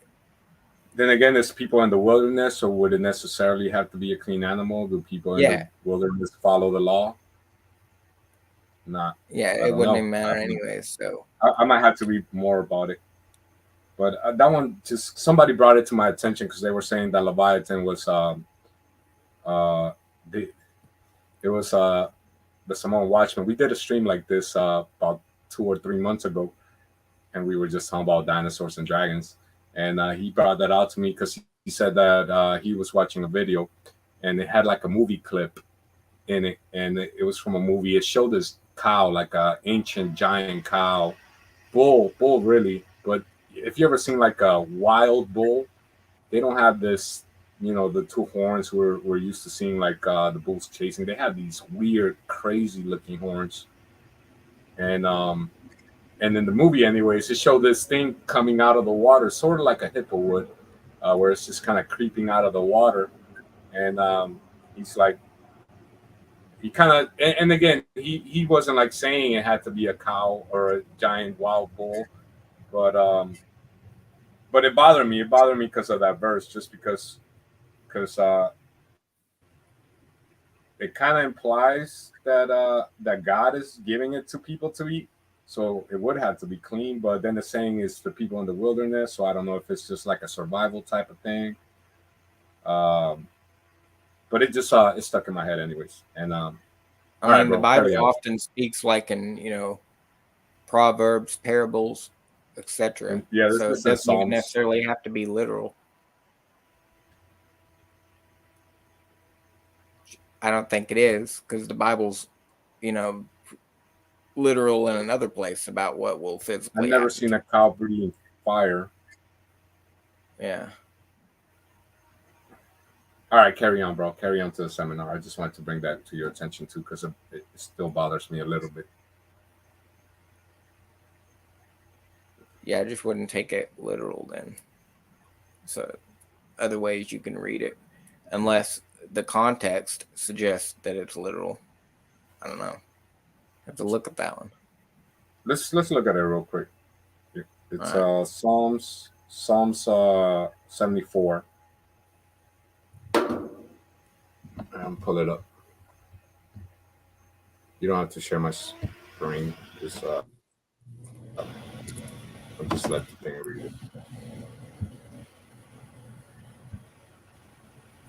Can you pull it up, bro? Because I don't have an ads for Psalms. Oh, okay. Yeah, I can just grab this Bible real quick. There you go. Yeah. Just grab the Bible. Let's read Psalms 14 real quick. I'm sorry, Psalm 74, verse 14. Psalms. What is it? 74, verse 14 is talking about thou breakest the heads of Leviathan in pieces and gavest them to be meat to the people inhabiting the wilderness. But yeah, if you can go back a little bit for context, or if you want to read the whole Psalms 14, I don't know how long it is. 74, I'm sorry, Psalm 74. The heads of Leviathan. So there you have it right there. The Yes, head. This multiple heads. suggesting an animal with multiple heads. So I don't think it's being literal here. I think that it's talking about the same Leviathan in Revelation, which has multiple heads. That it's like this beast, but the heads are symbolic. So we're talking about Satan and all of his rulers that he has set up, all of his little pawns, at the Battle of Armageddon, they're all going to be slaughtered, and it does say that the fowls of the air will come and feast on them. Well, the beast of Revelations I view more like that for sure. The governments and stuff like that. Different governments coming together to form one giant beast. Can you read out loud, bro? Yeah. Verse 13 of Psalm 74, thou divide the sea by thy strength, thou breakest the heads of the dragons in the waters. And then verse 14, thou breakest the heads of Leviathan in pieces and gavest him to be meat to the people inhabiting the wilderness. He fed people with dragon meat. Okay.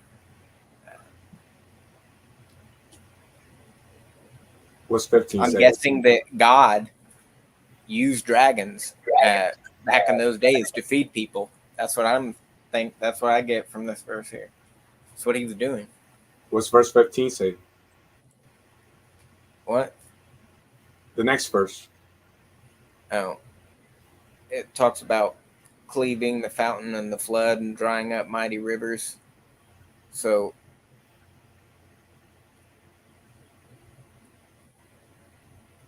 I don't know the entire context of the whole chapter, but that specific part.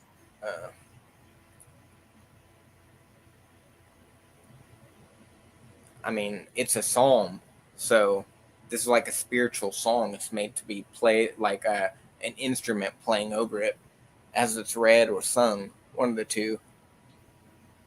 So You're doing a bad job reading you this could for take it context. literal, or you could take it just like symbolic.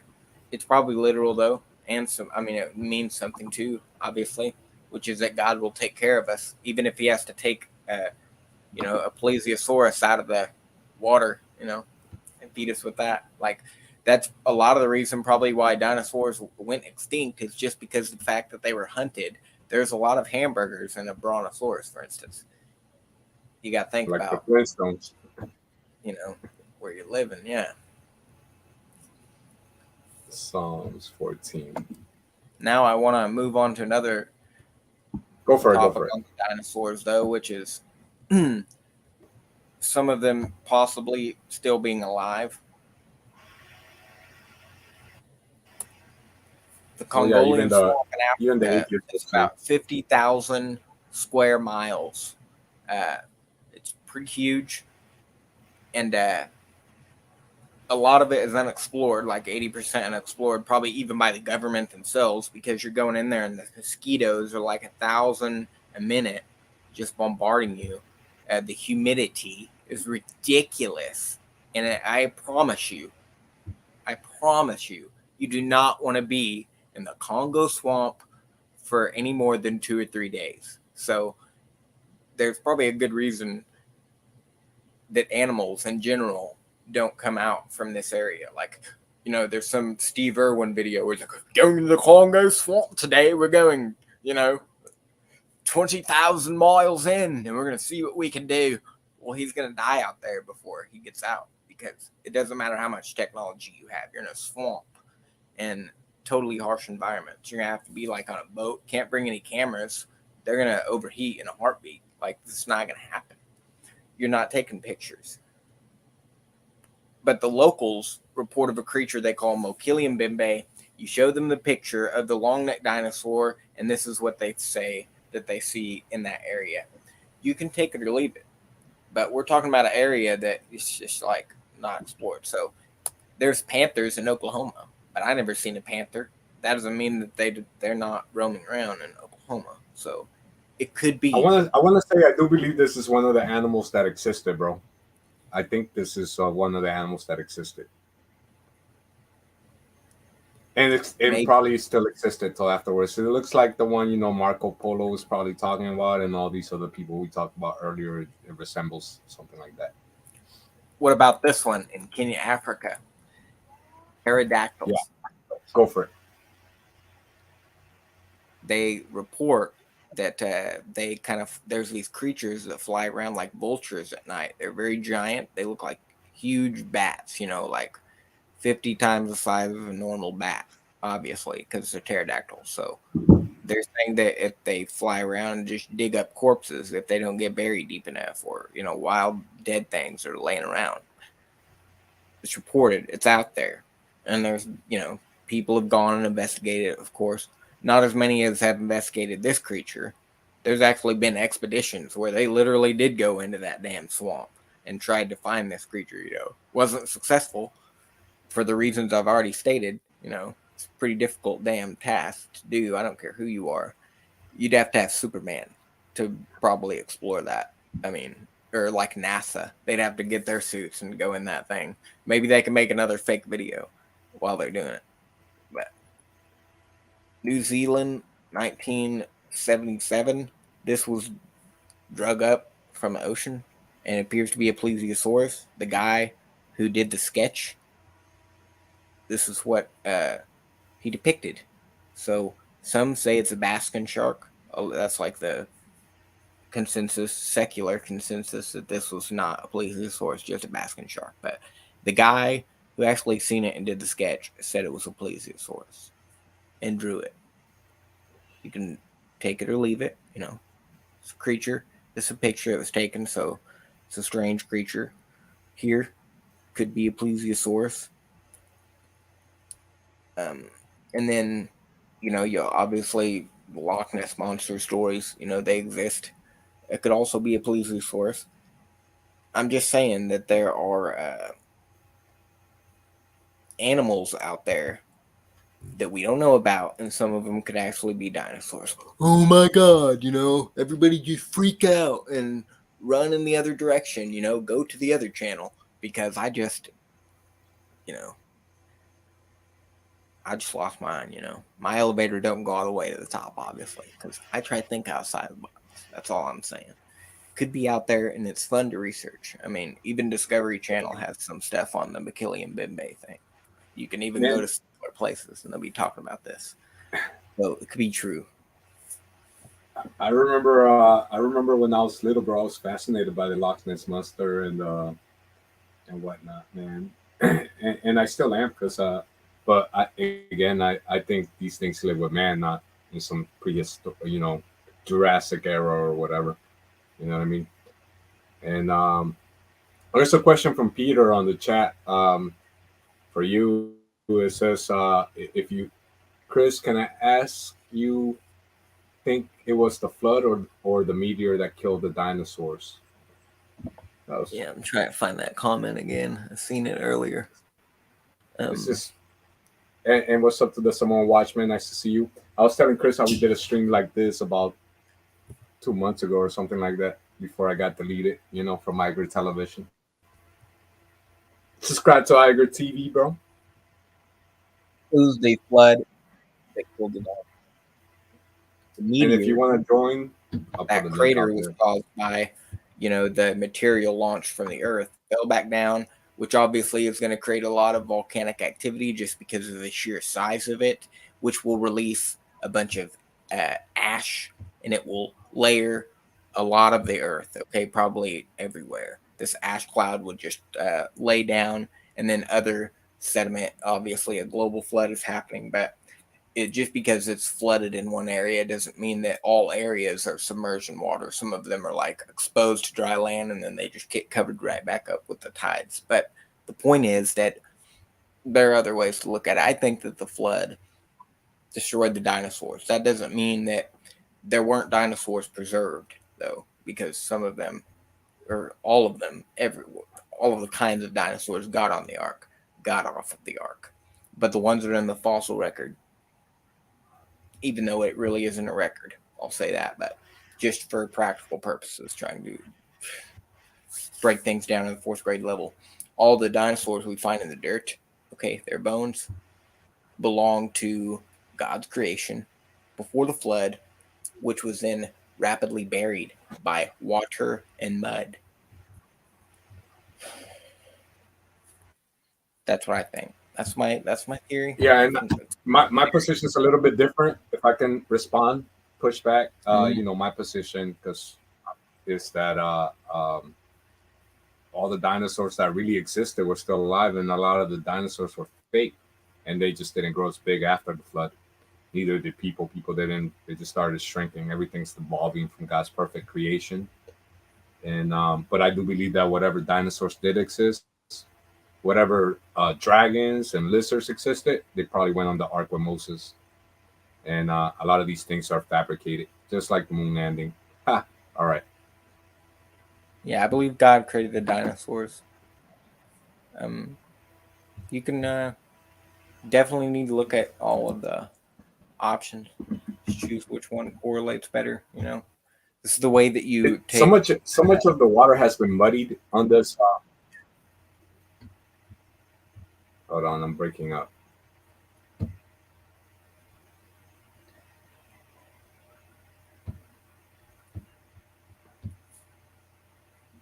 Okay, I'm back. I put the link to join if anybody wants to join. It's on there if anybody wants to join.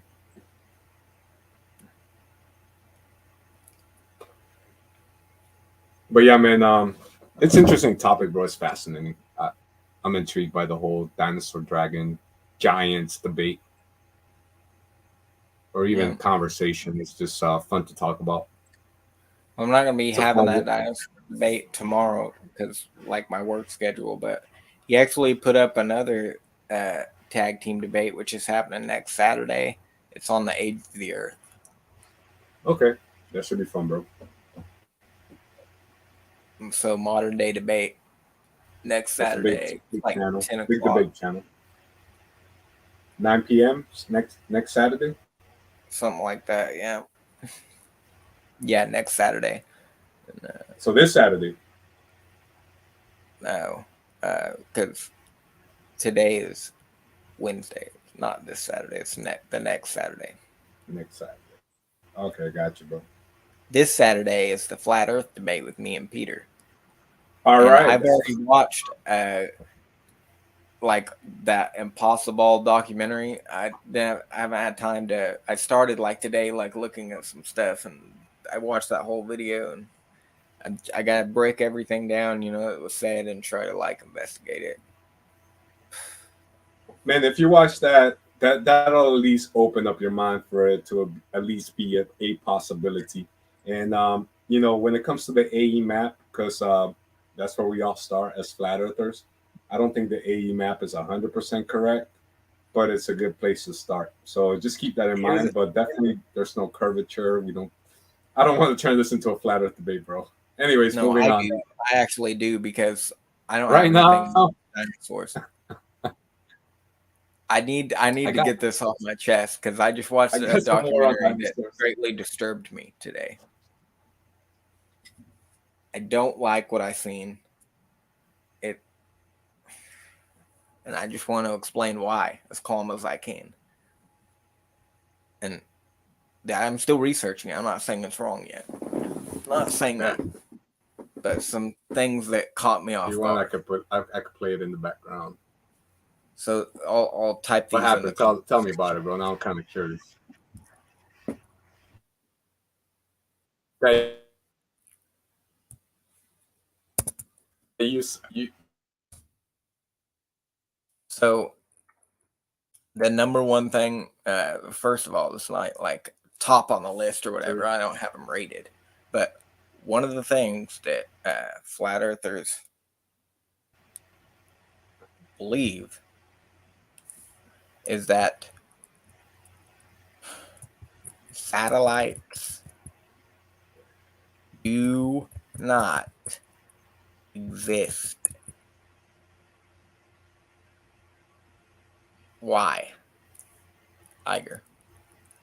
because the satellites were invented by Arthur C. Clarke, back a science fiction writer, and then we got instead of sending radio signals, well, the other thing is most of our communication is the intercontinental communication is done through underground sea cables, and I think it's like 95% of it is done through underwater sea cables. We also have they had ways to triangulate back in the days. I forget exactly what it was called. Uh, so we have ways to triangulate people, and basically all you need is three radio signals from three different directions. That's why we got the 5G towers every mile now, so you can really triangulate your location nowadays. Um, then we have the whole weather balloons, where they all they did was made us forget about weather balloons and turn them into satellites. And yeah, we don't need satellites for anything. It's illogical to think that there's a satellite 1,000 miles away that we're beaming our signal to, so it can bounce back over here when everything was already being done by underwater sea cables and these long range radio frequency towers. Um, Man, I can't believe I forgot what that was called because I haven't been doing that many flat Earth debates lately. But yeah, we've been able to triangulate ships in the ocean uh, since like the 40s or something like that, bro. But yeah, Okay, but yeah, and we still got that zone. So, and then also Google launches Project Loon, and to give internet to everybody. If satellites really did exist, um, we wouldn't need Project Loon to give satellite to people, which is basically balloons with satellites. So they exist to an extent because we have these things floating up there, but they're floating on balloons. They're not floating in infinite space. They're just you look at these pictures too, bro. Like oh man, like we're spinning 1,000 miles per hour. We're moving around the sun at 66,600 miles per hour, and then your satellite dish is just sitting there staring at this object 1,000 or 1,000,000 miles away and bouncing signals back. It doesn't make any sense, bro. okay, Peter says, can you find me one real photo of a space satellite? And that's pretty I like easy to try that real because quick. you could go buy a telescope, a decent telescope, and if you knew where the satellite was, and you could just pinpoint it. And then if you have even more technical skills, you could take a picture of that with your telescope. Depends on how much you're willing to spend. And you know, videos, photos, just like that have been posted. They exist. I could I could bring one up, but you know what's going to happen when I show you one? You're going to say that it's fabricated, that it's Photoshop. Can I share my screen real quick? Yeah. Because that's actually one of the first things I did as a flat earther was like, what, satellites are fake? Let me see. And again, let me copy this real quick.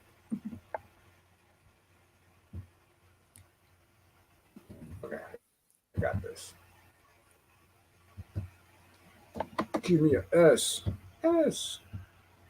Satellite in space. Yeah, this is one of the first things we all do when we start to become a flat earthers. We all get the same questions. It takes everybody different amount of times, and then you start coming across imagery. All I'm doing is using a Google tab, and then you look at these pictures of a satellite in space, and you think you can find one because you don't believe it. I know I didn't believe it. It took me a year to accept the flat Earth.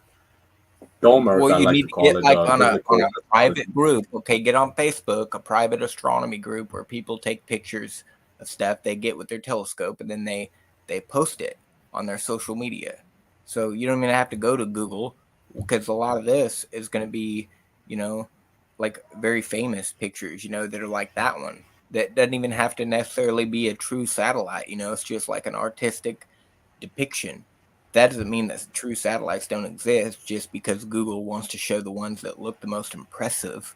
They show up on the algorithm.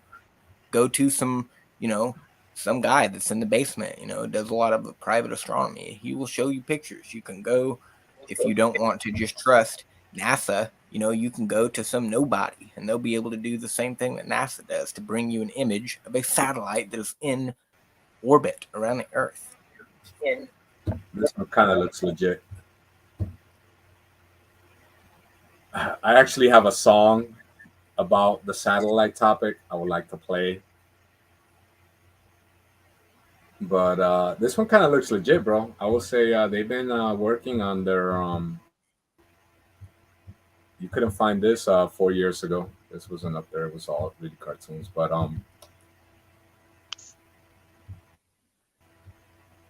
yeah, bro. Yeah, it should be a fun debate Saturday for sure, bro. But today, I don't know if I want to get too much into this. Satellites in space, and to address your point there, Chris, I'm just gonna say that we do have a like spy aircraft, and um, again back to the Project Loon. I know you probably never heard of that, but I'll just show you real quick.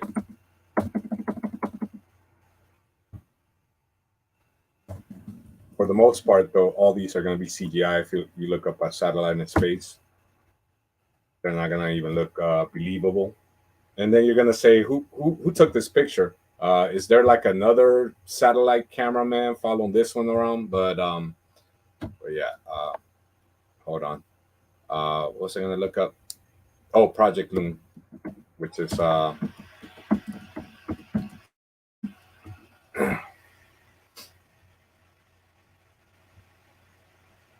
so yeah, this is more what they're actually doing here. They're just sending they're sending satellites, all right, what you would consider to look like a satellite.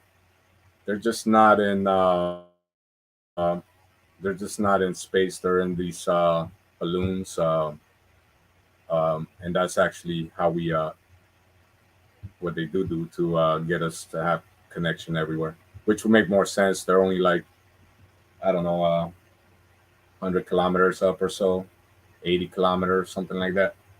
So they're not that high up there. And then NASA is the number one consumer of helium in the world. If we ever have a helium shortage, it's because of NASA. And yeah, this is what they do, bro. They put these big balloons up in space. Not space, but the open firmament, which would be under the dome. And this is I just googled up Project Loon. It's just pictures that are coming from there. And before I move on from this topic, I just want to give you a close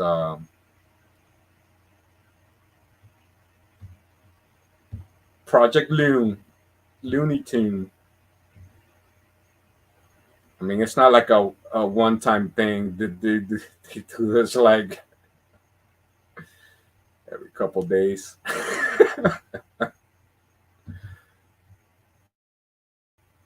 Oh man. Yeah, they're getting pretty fancy with these balloons too. They're figuring out how to work.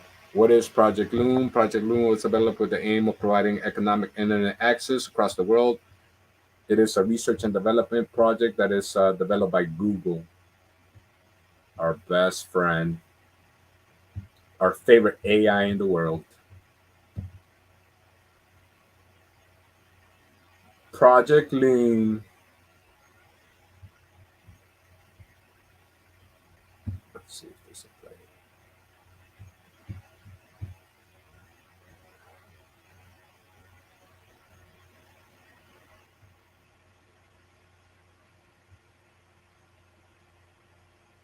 Chris, did I lose you? Nope.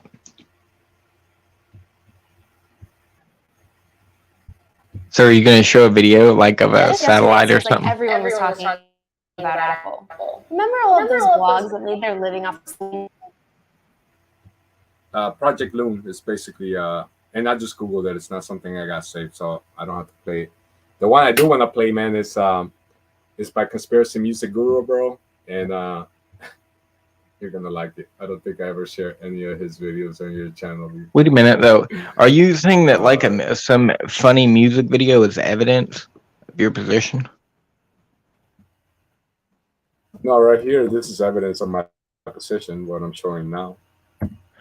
Because I don't see a satellite in there, or like some guy who's, I don't know, like on a mountain somewhere with a telescope. I don't know, something. This is a bad video. Like it's just a random video on the internet. So yeah, it's all just seems like a stupid video, honestly. I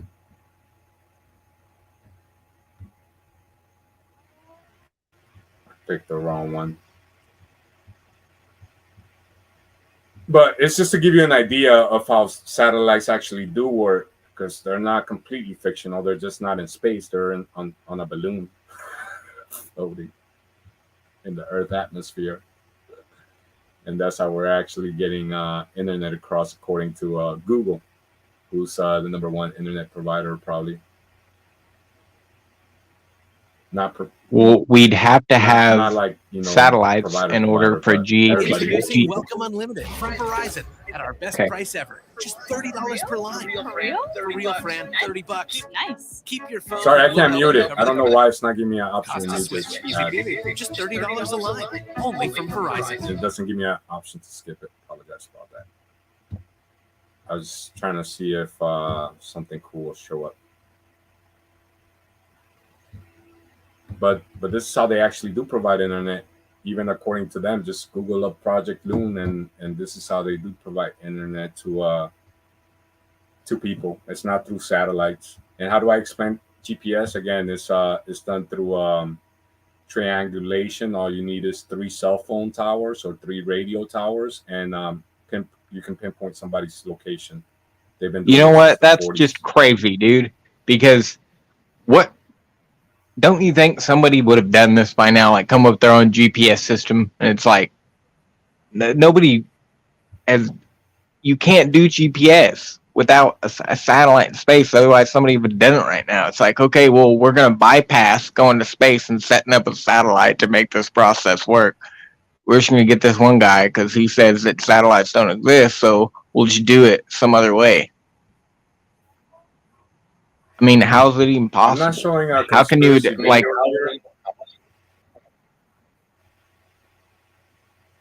This is just public information, bro. It's not conspiracy stuff. It's literally look up Project Loon for yourself, and that's how they provide internet to people in remote areas. And then the GPS, all it does is triangulate you from 3 cell phone towers. No, because otherwise people would be doing that. 4 or That's how they're You'd doing have it. to have that repeated as an experiment, which you guarantee you don't have. Somebody being able to use 3 radio towers to produce the same, the same thing as a GPS. Wow. I'd like to see that done. I don't think it can be. Cell phone towers.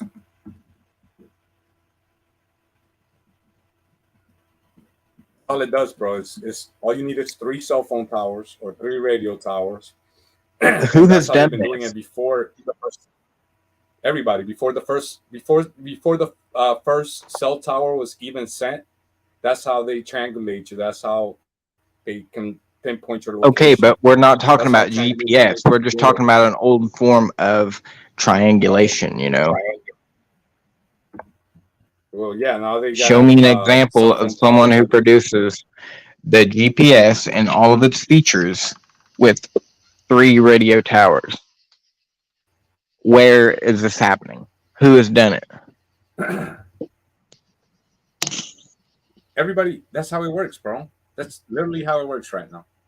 Okay, that's what you say, but they're not I guarantee using, you can't provide any evidence of it. You can just look up triangulation with cell phone towers, and all these videos are gonna pop up. I don't want to click any of them because I don't know what they're about, but that's how they triangulate your location is through the. Well, is that how you determine what is right or wrong? You tell somebody to Google something on the internet and then watch a video? Because if your information is just coming from the internet, that's not good. It's discernment, right? Like, you got to think about it. Like, does it make more sense that some little, God knows what kind of battery these satellites have that never run out? It's able to send a signal, receive a signal, and send it back to Earth. Whether it's 1,000 miles away or a million miles away, or does it make more sense that these cell phone towers they've been implanting for the last 2 years, and the ones they had before that are actually there that you can see with your own eyes, that those are the ones that they're using to triangulate you? And also, if you know about Project Loon, where they got these balloons up there and they don't hide it, they tell you right to your face, this is what they're doing. They're sending balloons with, they look like a satellite, but they're not in space. They're just on a balloon. They tell you, they admit that this is what they're doing. That's all I can tell you, bro. You don't believe me? Look it up for yourself. Look up Project Loon. What it is balloons that are up in the sky on balloons, and this is how they're providing people with internet. That's according to Google. That's what. Okay. So now it's like some conspiracy on how we get internet from some totally different place. No, I'm talking about Google, the corporation. This is how they're saying they're doing it. Oh my gosh. Okay, how can you be sure you can trust that video? Where did the video come from? Bro, I'm talking about, this is common knowledge. It's not common knowledge. Nobody believes this. Bro, dude, everybody believes this. What is Project Loon? Nobody believes that internet comes from air balloons. Updates on Google Alternative Internet Solution, according to CNN. Project Loon, MIT Technology Review. Loon, X company. Loon, Google. And this is somehow supposed to prove that a satellite doesn't exist because they've. How does this prove the overall? This is one telling you they're experiment. using the to provide you with the internet. They're not. It's not a conspiracy guy talking. This is the tech people telling you this is how they do it. It's not a conspiracy. This is just science. Okay, yeah, but nobody's claiming that you have to have a satellite in space to make the internet. So the internet's irrelevant in this discussion of a satellite. Saying that. Only Elon Musk is saying that because he needs to sell tickets. I'm saying that this is irrelevant. Irrelevant. Internet, irrelevant. You don't need satellites to even run the internet. I'm bringing up the fact that that's what I'm trying to tell you. You don't need You don't need satellites for anything because they don't even exist. They have these balloons and they don't hide it. They tell you to your face. This is how That's they're not doing it. the This is how they're giving you okay, but internet a to your satellite in area. space. Listen It's carefully. Project Loon. A satellite in space is not required to produce internet. It's required for a GPS.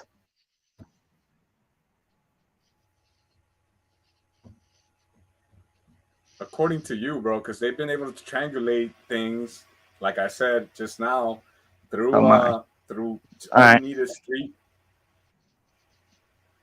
all you need is three radio towers, and you can pinpoint where somebody's at. But now they got them every mile. When you turn on your GPS signal, they're sending not just 3 points. You're getting, when you turn on your GPS, it's different than when you turn on your data. When you turn on your data, your phone's just trying to find the closest radio tower to it. When you turn on your GPS, it lets whatever tower it can reach. So it could be 10, it could be 15, it could be 20 of these towers they got all over the grid. That's how they're triangulating you. They're not doing it through something that's a million miles away. Everything is, you can pretty much see it nowadays. The 5G towers, they're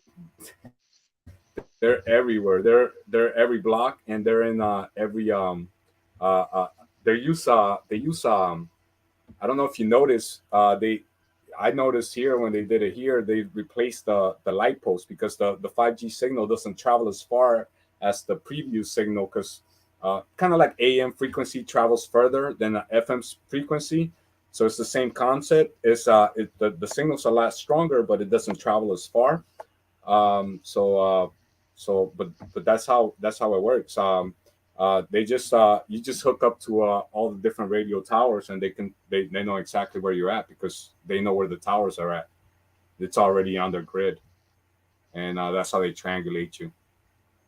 That's how they always triangulated before, even before satellites were ever launched. They triangulated the chips that were out in the ocean, and it was through radio towers, and that's how it works. Before even a satellite was launched, that's how they did it. Now they just have they have a lot more towers, and they can launch them to a lot of different frequencies with the 5G technology. They can go up to, like, I think 600 gigahertz. Before they only used to go to 2.4 gigahertz, which was considered safe with the 4G technology. But now it's nobody knows exactly.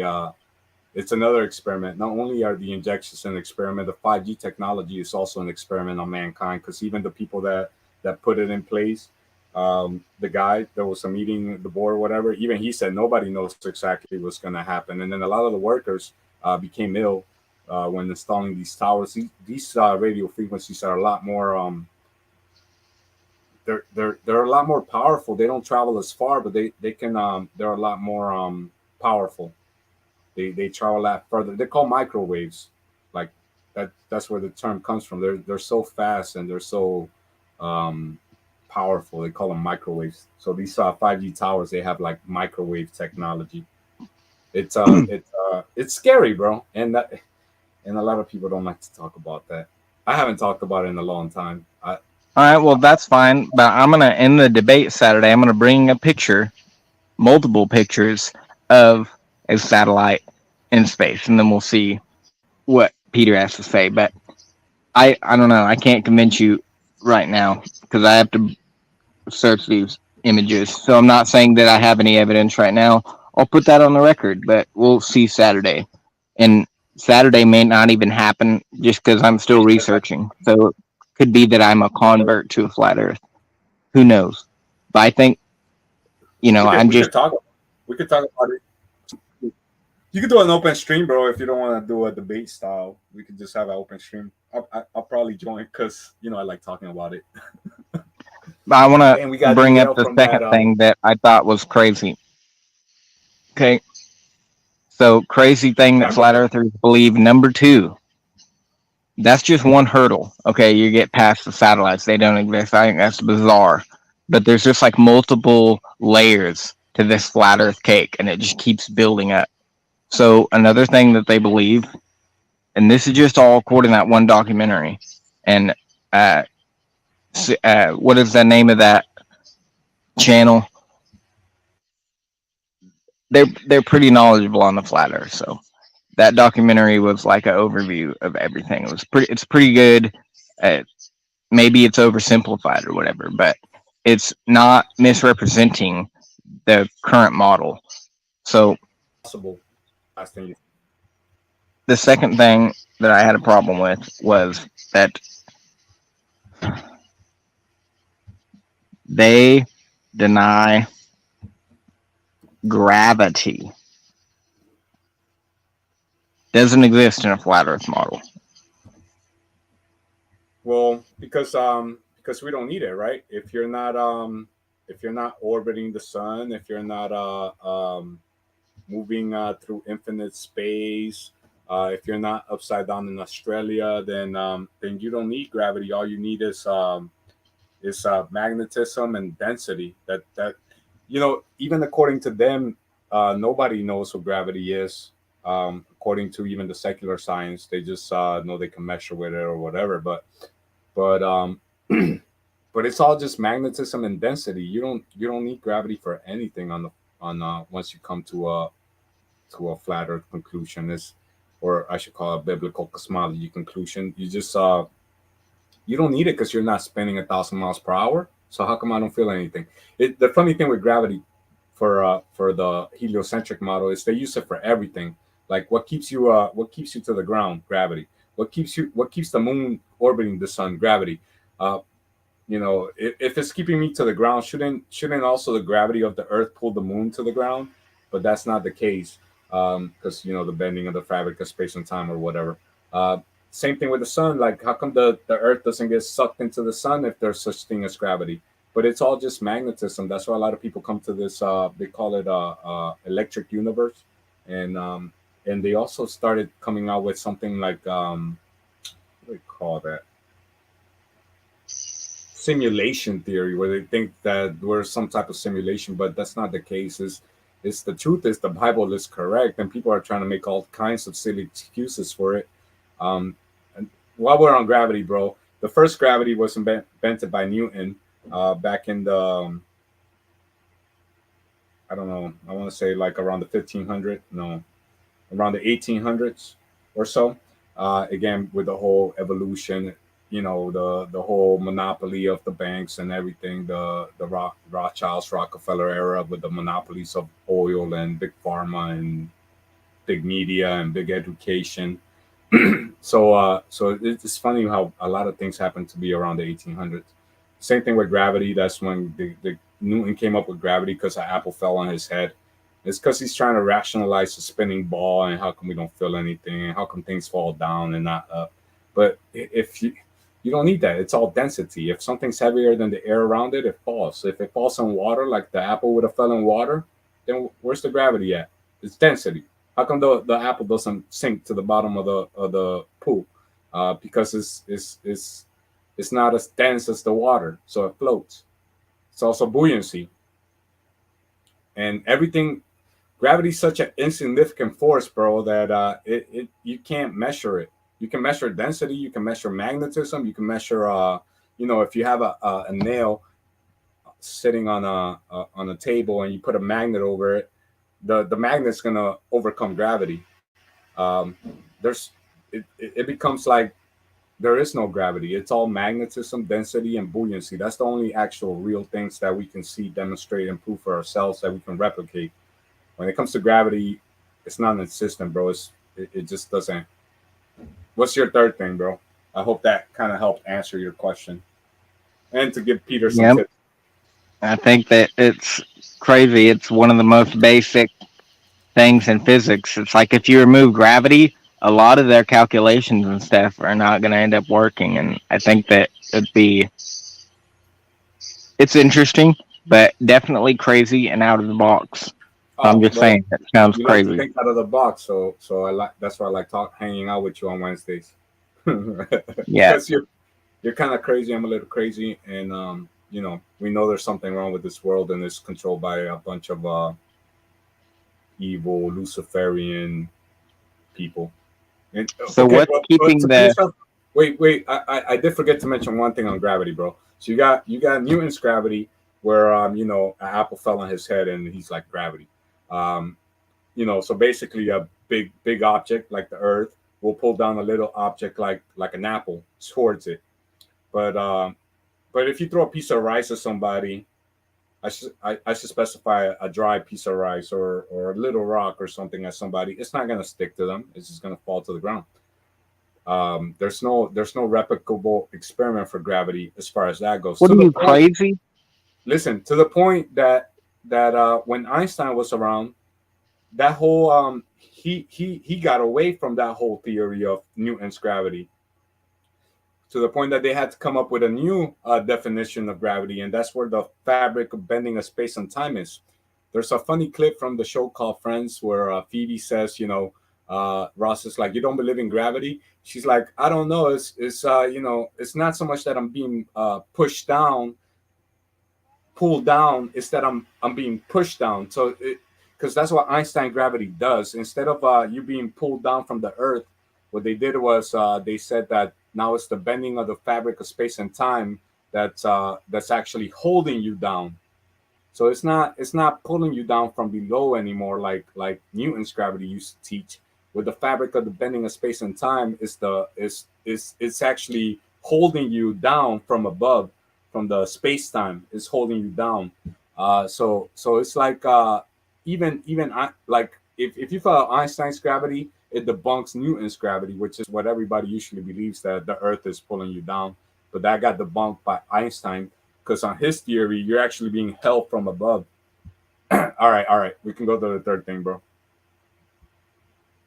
Now, why do you get to go on this long diatribe and then I can't respond to it? We're just going to move on to the third thing now? Oh, respond, my friend. Well, just because I can't get a jar of gravity and paint it blue, you know, and it doesn't have any substance, that doesn't necessarily mean it doesn't exist. I think that to deny gravity would be to, I don't see how physics could work. Now, the main problem I have with it, though, is that in your model, in the flat Earth model, and you have the flat plane, which is circular, with the structure at the bottom, which is kind of like a descending, you know, icicle formation, which is capped off on the other side with a dome, which surrounds the entire planet. So it's like we're all surrounded in a dome. Now, with that dome and in outer space, if there's an earthquake, or with all of the, you know, the inertia going on, like with the winds, for instance, I don't see how like it couldn't wobble or like start spinning just on its own, just based on the fact that it's in space. Can you tell me what's outside of the flat Earth where like gravity as we know it today is not affecting it? Like when you take something heavy and you shake it, stuff happens. So why are we not like going crazy right now? For earthquakes, the shaking is not, it's not the whole world shaking. It's just a localized area. And what do you think is causing plate tectonics to cause an earthquake? If you're on a flat plane, it doesn't even jive. Well, there's stuff under it. It's not just, you know, that's why I'm also trying to get away from the flat Earth label, because it's not flat. It's got a lot of stuff underneath it. It's also got a dome over it. So maybe Neil deGrasse Tyson was telling the truth when he said it was pear shaped, and if he was taking the whole bottom of the Earth to the top. But we just live inside the pear. We don't live on top of it, spinning 1,000 miles per hour. All right. Well, I want to go to another one then. Number 3 is. You know what? I think that's curious, no? Like pear shape. It's pear shape. Like you've seen that video where Neil deGrasse Tyson tells people it's pear shape, right? Yeah. Like, where would he come up with that? Like, it's pear shape. Have you seen all the pictures NASA presents to us? They're all round. Why would he say that? It's pear shape. And then I was thinking about it because these people, you know, they like to tell you the truth once in a while. It slips. Like maybe they just came from one of their satanic ritual parties or whatever. They were talking about it, and it just slipped, right?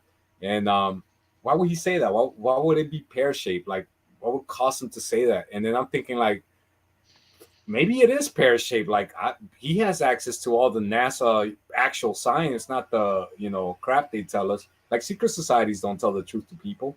Yeah, but it's still flat on the surface where everything is. So. Well, yeah, because 75% of the world is water, and water always finds its level, and water has to be contained. So whatever it is we live on, bro, it's pretty flat, like where we live at. Obviously, there's an ocean, there's a floor, there's stuff underneath. We can have a hell debate if you want, a shoal debate and a hell debate. How many compartments of hell there is? Is there a bottomless pit? Because a lot of people hold to there being a vortex at the North Pole. Let me show you one more image before your next question. You heard of the torus field around the Earth, right? If you go on my channel, I had this video. Hold on, I'll show you the torus field around the Earth.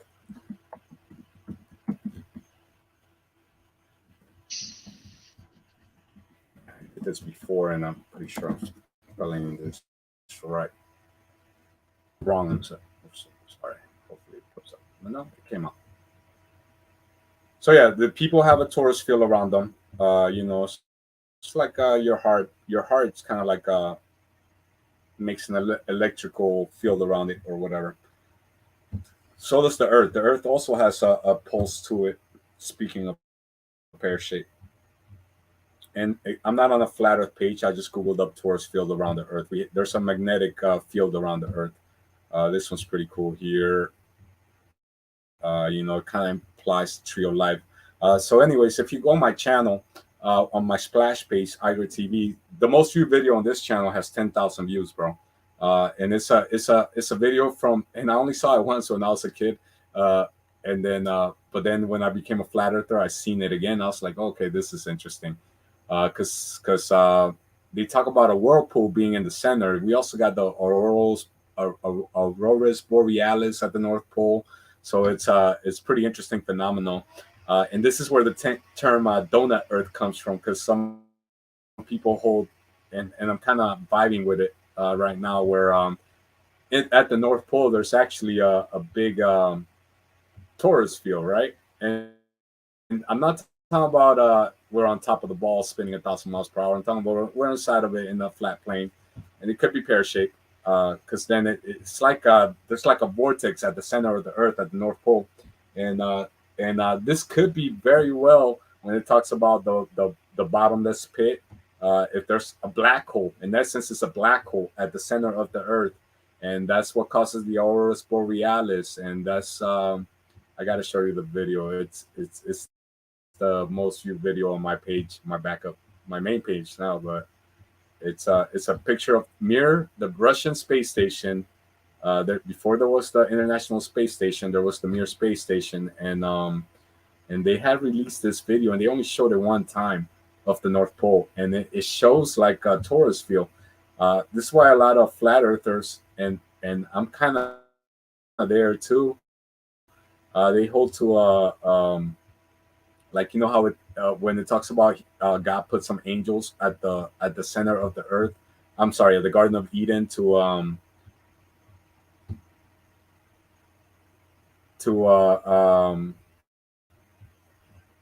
protect the Garden of Eden. So a lot of flat earthers, when you look at these ancient maps, like the Mercator's map, they have they say the Garden of Eden, the land of 1,000 names, Agartha, through all mythology, this place at the North Pole has been so magical and mystical or whatever. But then if you look at this video that I'm about to show as soon as I get here, my channel, that it could be the angels that the God is talking about, that he places around the Garden of Eden to protect it from people coming in again. I gotta show it to you. Hold on.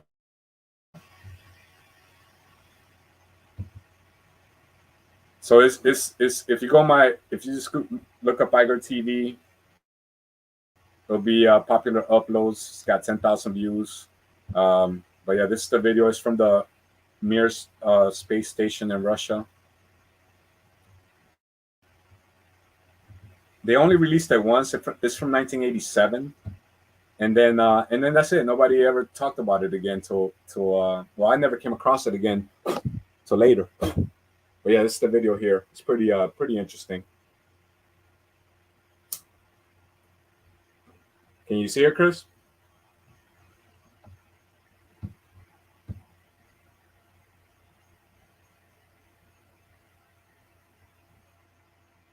Can you see the video, Chris?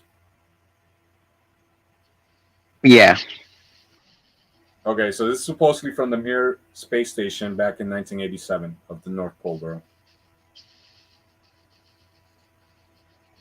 And there was another two pictures of NASA that got released with a big hole in the middle of the North Pole. All right.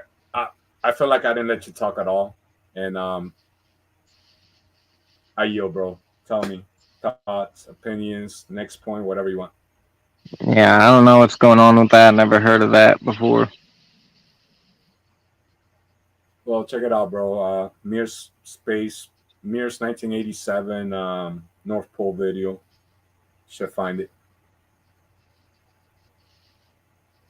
And there's a couple NASA images too, but they were like a cartoon-looking thing that they had released at one point as well. And it has like a big hole in the middle, and I think that's where the term donut Earth comes from. That there's a big hole in the middle. It looks like a black hole, like that would be where the light's coming out from, and whatever's under there, who knows, bro? I don't know.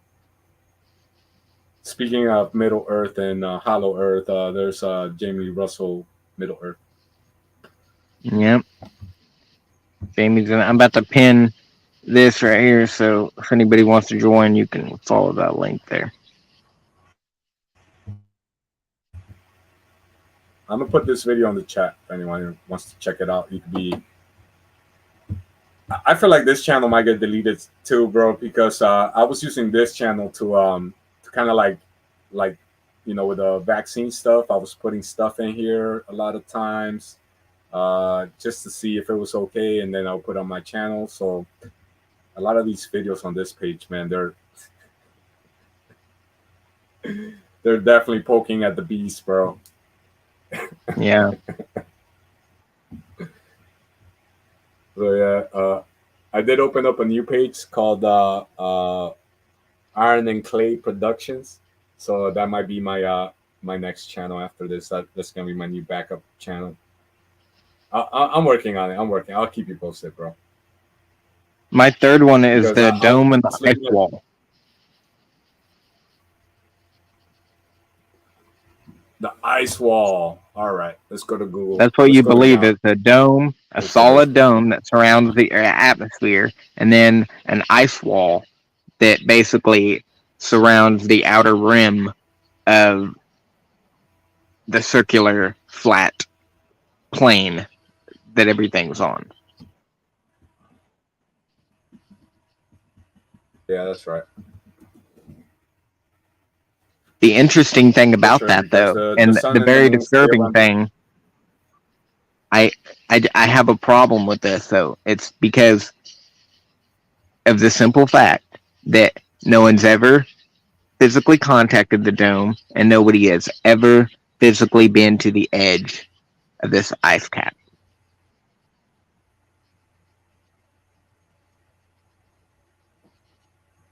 Well, back in the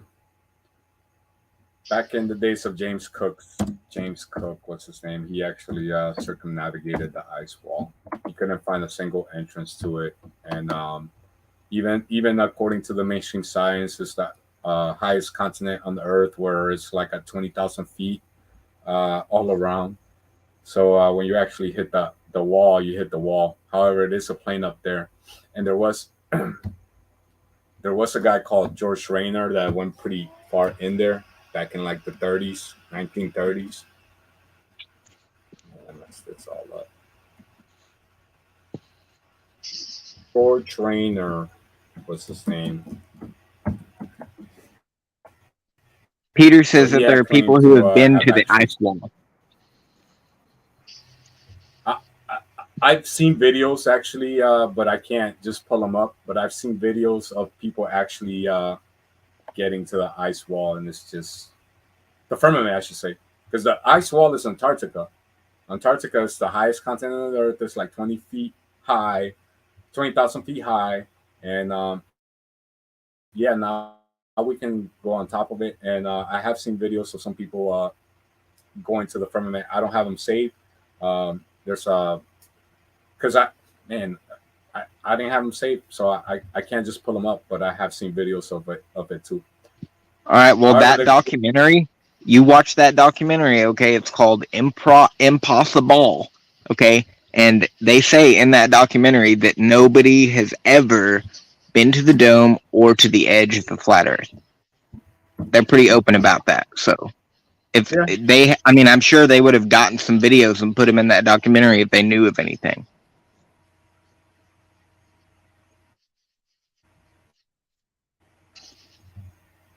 I'm with you, bro. But that documentary is from like 2017, so a lot of stuff has happened since then. But I did see a video that Peter's talking about. But, I don't have it 2017. saved. I mean, we're talking about 3 or 4 years. You're saying within 3 or 4 years somebody has accessed it and you have footage of that, but you so happen you can't bring it up right now. We'll see what happens on Saturday. If maybe you could pass it on to Peter and then he'll bring it up in the debate. I don't even know where I saw it. It might have been on like a different video, different channel. Man, a lot of flat Earth channels got deleted in 2018 when Google had a meeting with the government, and they were talking about how too many people were becoming a flat Earth. So they decided that they were going to start censoring 9/11 conspiracy theories, flat earthers, and people that were claiming that plants could cure stuff. So also a lot of these channels that are talking about the medicinal benefits of plants, that's on their hit list as well for now. And now with the whole pandemic, bro, so many channels got deleted. It's unreal. It's hard to find stuff anymore unless you already have access to it on some type of other platform like Rumble or BitChute or brand YouTube or something like that. Because if you're on like Facebook, Instagram, YouTube, that's owned by Google, a lot of the channels got deleted, bro. And you know that. Yeah. I don't know. Well, let's move on to the next one, which is the moon not causing the tides. That's something that I find disturbing in your position. Because why do you want to believe that? That what else causes the tides if it's not the moon?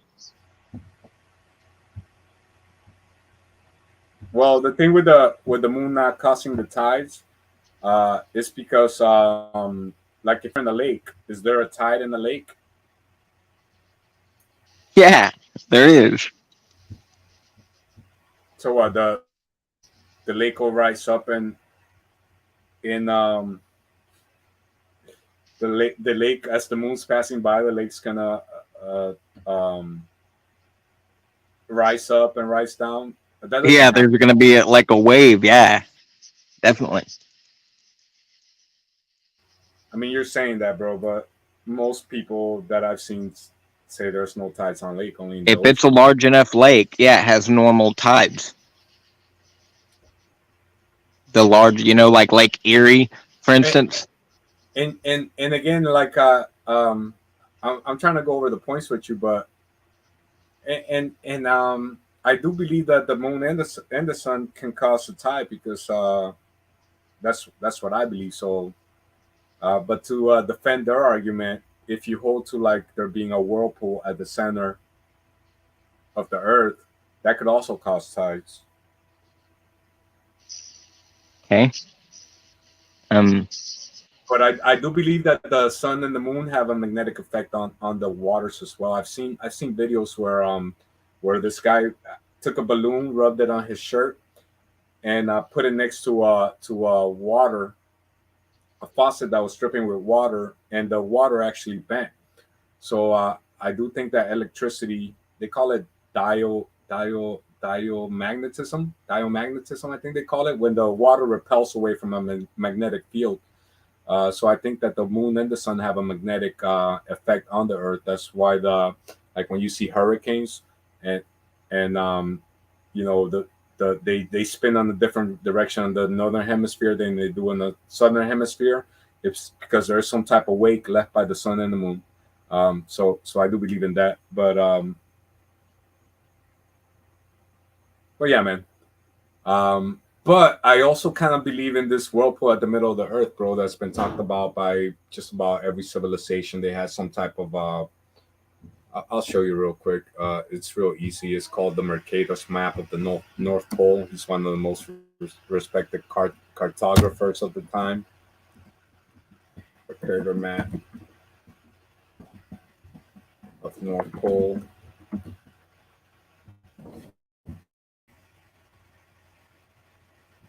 And we were supposed to be talking about giants and dinosaurs today, bro.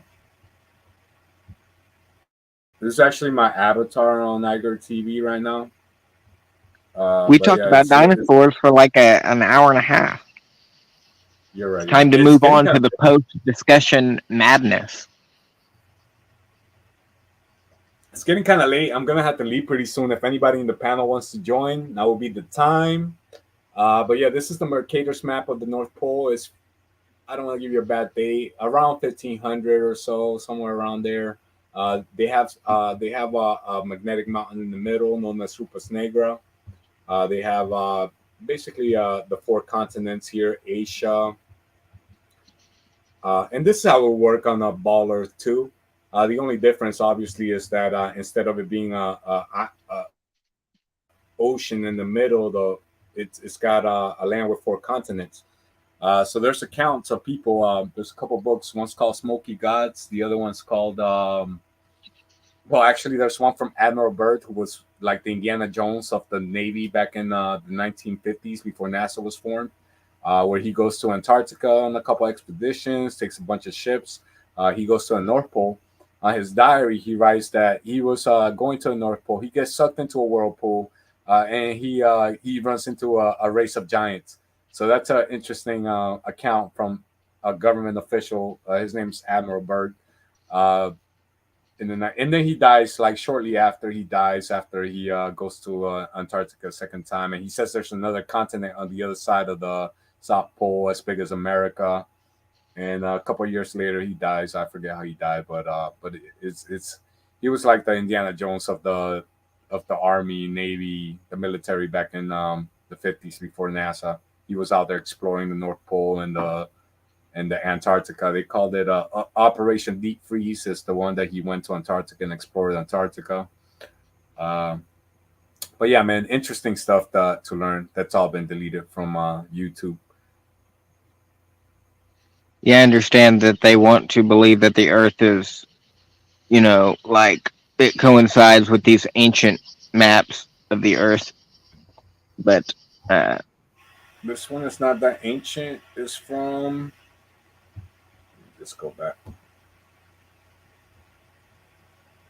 Where are you from, buddy? What year? There are other, maps of antiquity that conform to, what is on our current maps. So I don't know how you could dismiss all of those. I mean, it's pretty much the same, bro. The map doesn't change at all.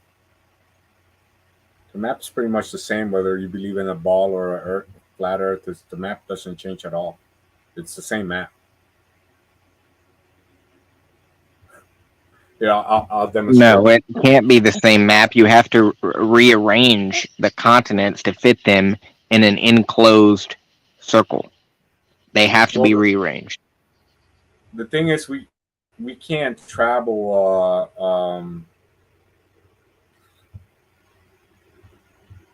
We can't travel over the North Pole or the South Pole. We're not allowed. They got the Antarctic Treaty since the 50s. So we're not allowed to travel. So this is like your typical flat Earth map, right? Where you got North Pole in the middle, where you travel south, you hit that ice wall. And then this is an actual map, live map of current data. This is the data that's our weather right now. When there's hurricanes, you can zoom in, you'll see there's a button here, you can put it to globe. The data works the same, the map's pretty much the same. The only difference is you're projecting it differently. It doesn't really change. You will notice that a lot of these patterns are not as symmetrical as when you put them on the AE map. When you use the globe, they get a little crazy. But it's the same data. data is, for intended purposes, the same map. The only difference is your worldview is a little bit is different. That you're not on top of a pair; you're inside a pair, spinning. And also, it's you're not spinning; the sky is spinning. We're It's on a kind of like perfect sphere. It's basically perfect. yeah. According to Neil deGrasse Tyson, bro, it's a pair. According to mainstream science, it's an oblate spheroid. So, but the pictures we got from NASA, they're all perfect spheres. You're right. Well, okay, let's move on to the fifth thing, which is that you deny the eyewitness testimony of every astronaut that claimed to go to space. Everyone. Yeah, right. I claim that they're all Freemasons and they're actors. They're sworn to Freemasons secrecy. and They're not actors. allowed- Yeah. Oh man. Well, it's All right. funny because if you look at it, if you look at the Apollo astronauts, they were all admitted Freemasons. Back in those days, it was viewed as it was viewed different than today. Obviously, back in those days, being a Freemason was a good thing, but now it's a lot of people are woke to like secret societies and mystery religions, so they won't come out and tell you that they're Freemasons. But back in those days, Buzz Aldrin was a Freemason. Neil Armstrong was a Freemason. A lot of commemorative stones, coins that got released were with the moon have Freemasons in it. They didn't deny it back then. They were all admitted Freemasons. All the Apollo moon landers, they were all Freemasons. Now I don't know if all the astronauts are Freemasons or not, but they're all in on the lie. Also, it's Elon Musk. He has a jacket wearing Novus Ordo Seclorum. He went to a party. He was wearing a jacket that said Novus Ordo Seclorum. So he's also involved in secret societies. Well, these are just too many left. Like I keep discovering more things, It's like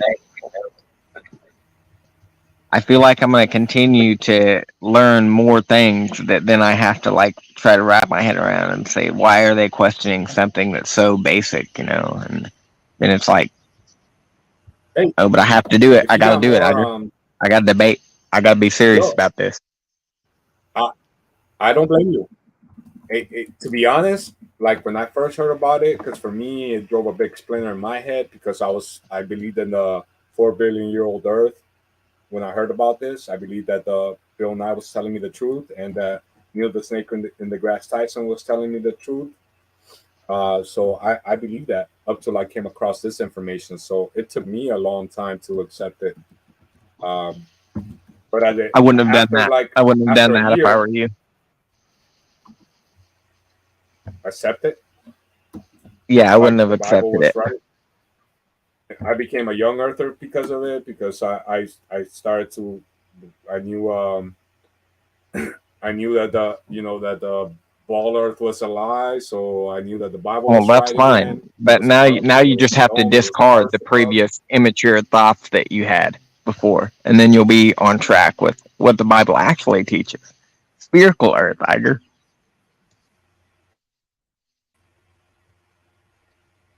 The Bible does not teach us spherical earth. Whatever. Nowhere in the Bible does it talk about a spherical spinning earth.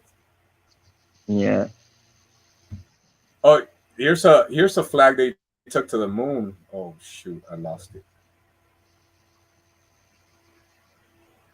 They actually took a Freemason flag to the moon, bro. Brought it back. Oh, here it is. So yeah, they didn't hide it back then. There's also something to the name of Apollo, right? The Apollo missions. They're it's the sun god. So they want you worshiping this stuff, Babylonian stuff. Yeah, they took a Freemason flag to the moon, bro. They didn't hide it back then. I just feel like it's all very, unlikely. All the Apollo astronauts are Freemasons. Huh? I just feel like it's very unlikely for all of this stuff to end up being true. It's like gravity doesn't exist, and there's like this dome wall, and like all these other things. Like they have to match up and make sense, and it's like, how is this possible? You know. Let's read some comments from the chat But before I leave, bro. Hold on, I'll be back in 60 seconds, bro. all right.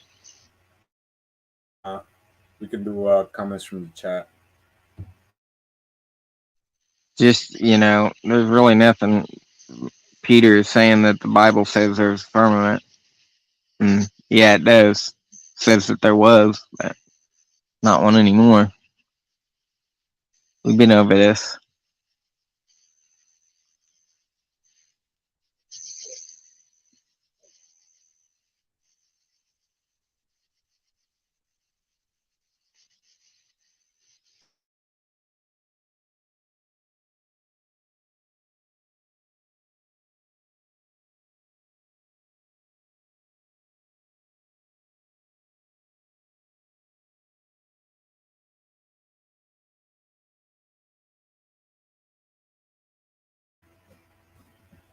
Okay, I'm back, bro. So watch the next documentary, man. It's called Impossible. The one after this. Yeah, that's the one that I watched. Okay, then the next one's called Improbable. And that one's pretty Okay. good too. And then the first one he made, I forget what it was called, but it's on that playlist. And that one's like older, but it's fun. But I've seen a lot of people wake up to flat Earth in 5 years, bro. Eddie Bravo, I watched this whole awakening process to it, and for a lot of people, it brings you closer to God, bro. A lot of people already want to deny the Bible from the get-go, so they become New Agers or Satanists or Hindus or whatever. But for at least half the people, like you got me that became a young Earth creationist after I came across this information. I never even stopped and questioned one time Bill Nye. I thought he was the absolute authority on everything on my television. You know what I mean? So for a lot of people, this brought us closer to God, bro. A lot closer, like where you take the Bible literally. And then you see the deception of the devil. It doesn't stop. If it wasn't for this, bro, I might have been triple jabbed by now. No, I think it's actually bringing you like away from God. Yeah. You think so, but not to me, bro, because I was a Catholic, but a lost Catholic. I don't even think I was like a good Catholic. I thought evolution was real. I thought the Big Bang was real. I thought everything I came across with was real. So for me, it was a good journey, bro. I liked it. Personally, inside, I felt a lot better.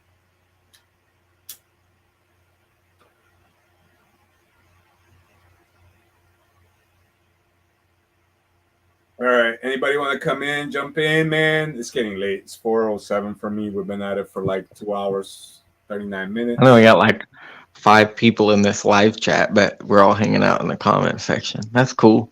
Just don't say anything too negative, because then we might think you're like a troll. So I think we're going to shut this down soon, though. The Simone Watchman, I met him a couple months ago, and he's been on my channel a couple times. He has his own channel. He has open live streams. So if you guys want to sub to another good guy that's waking up, the Simone Watchman, he has some cool streams. He likes to talk about CERN, like CERN, April last week, right when the Georgia Guidestones got hit by lightning, and there was another obelisk in Rome, I think, that got hit by lightning on the same day. Then they also started the Hadron Collider at CERN. So it's a lot of stuff that's going on, bro. They're trying to open the pit to the abyss, to the bottomless pit, which if you look at this cosmology we're talking about, where it is a pear shape, but the everything's trapped inside a pear, per se, and there's a bottomless pit underneath the earth and a heavenly kingdom up above. Man, this Bible starts to make a lot more sense, bro.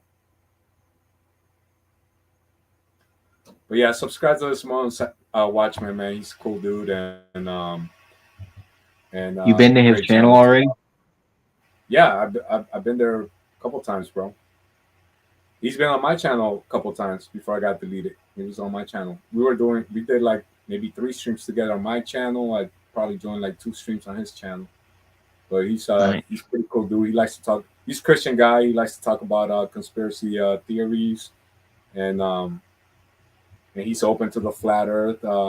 I'm sure he probably had a hard time letting the ball go too. We all did, bro. I'm telling you, it took me like a year. At the end of the year, I still didn't have all my question answers, but I was looking for the questions throughout the year, like how does gravity work? How does this work? How does that work?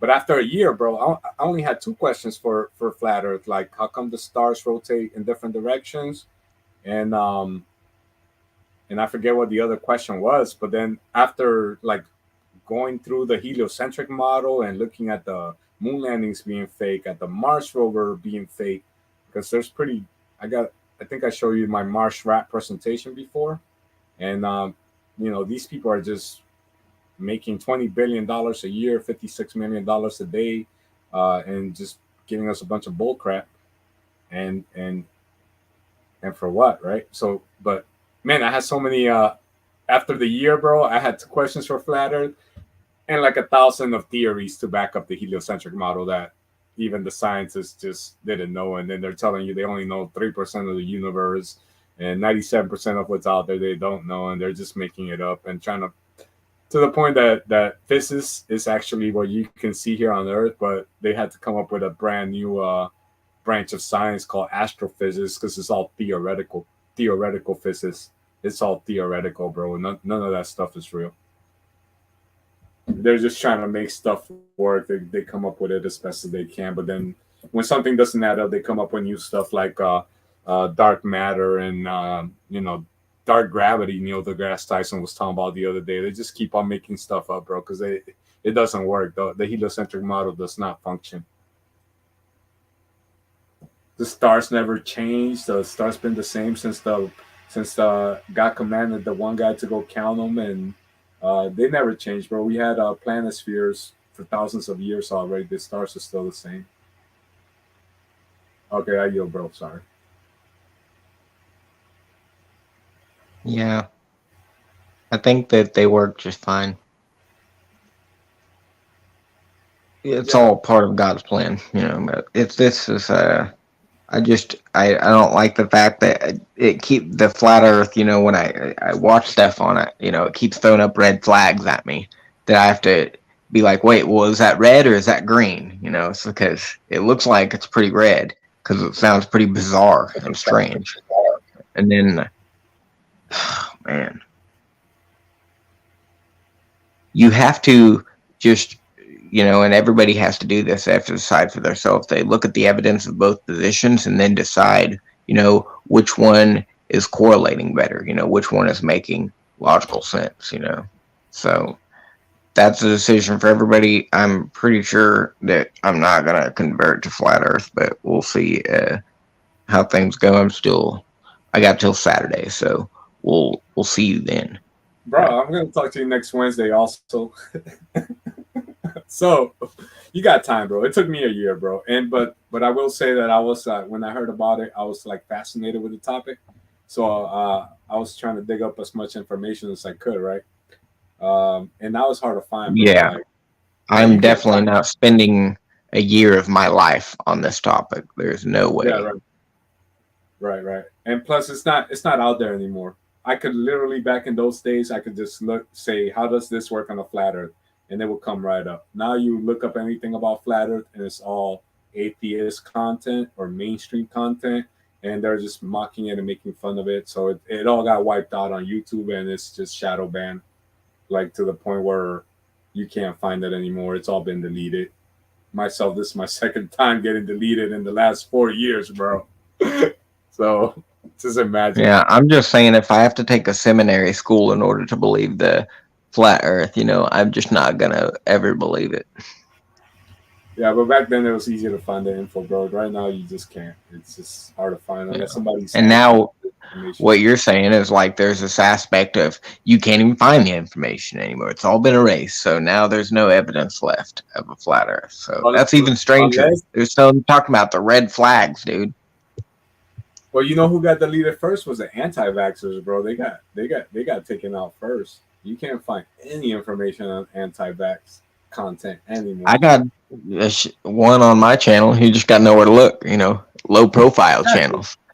Yeah, you got to know where to look, bro. But that's become hard because a lot of channels got deleted, and then even if you search up for the name of a video, you're not gonna find it. You're gonna get a CNN article or ABC or something along the lines, you know, or an atheist page like Godless Engineer will come up, or R&R, or, you know, the algorithm is just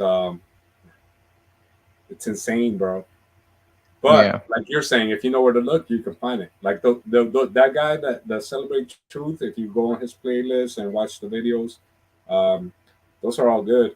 You can also go on Eric Dubay. He did a lot of good flat Earth videos, and he's a Hindu, so he's not even a Christian. So, because at the time I needed different perspectives, I was coming across a lot of Christian channels, but I was like, let me look at like other atheists or, you know, non-Christian pages, and so just to, you know, I guess to build confirmation bias, right? So but yeah.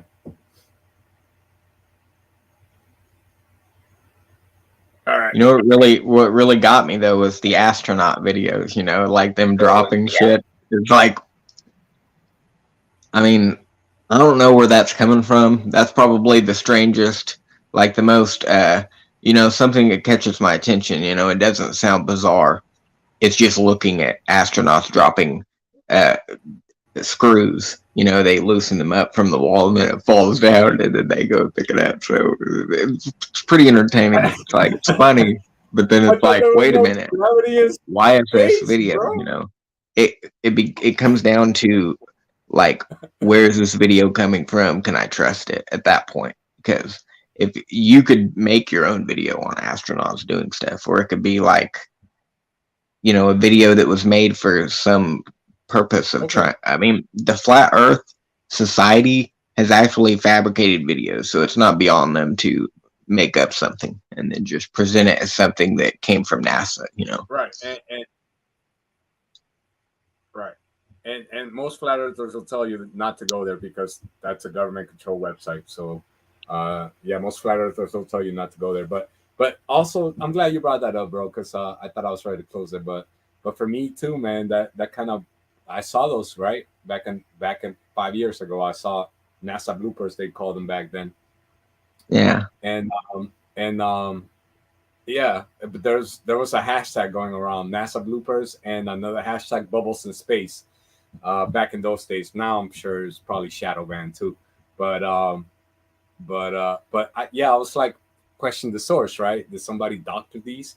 And then so throughout that year, bro, every day I would wake up and I would put on the NASA channel, because it just so happened that around the time before I had to go to work, that's when they did their live streams. They always do these live streams where they get the kids, or, you know, they have somebody going up there asking them questions.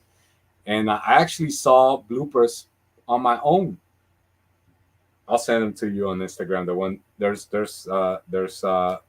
it's the worst one, bro. It's where there's 3 astronauts and they swirl away. I watched that happen live, and I was like, what the heck? And then what got me when I finally said, okay, I'm making flat Earth videos, because What are you talking about? They swirled away. What do you mean? What happened? Hold on, let me see if I can find it. I put it on my Instagram page, but it was like, I'll look for it. They literally just, I'm sitting there watching the NASA live channel, when they're doing a live stream with the astronauts in space, and then they were saying bye to everybody. And they swirled away into a CGI swirl of glory. Oh man, I don't know if Peter might have that, if he can pull that up, because it's taking me forever to scroll through my Instagram page on the internet.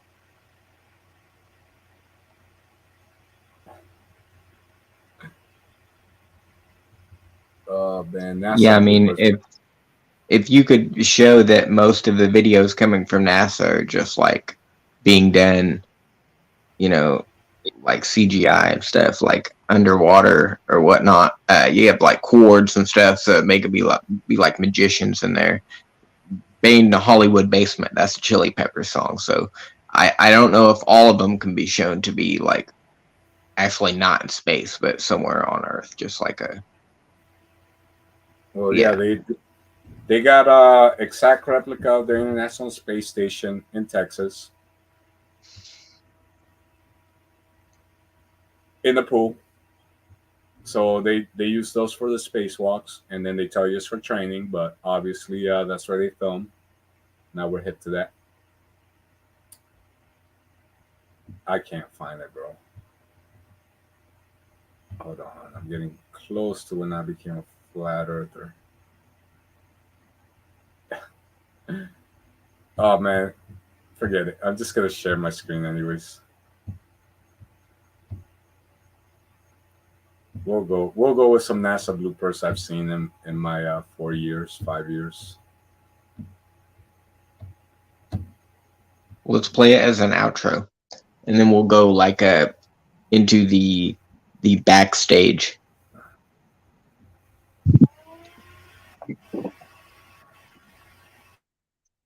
NASA bloopers as an outro, bro. Yeah. Okay. This is where this dinosaur stream ended.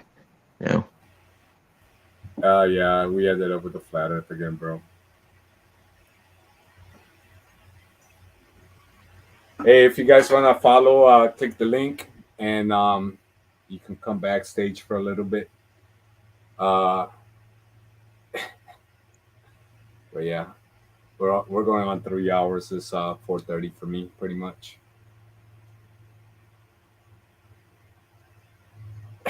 NASA bloopers. Think about them. Nice to Research see you. it. What are you gonna do with it?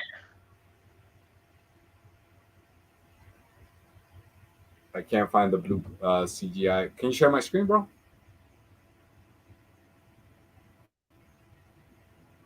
Christopher? There we go. This one's pretty funny here.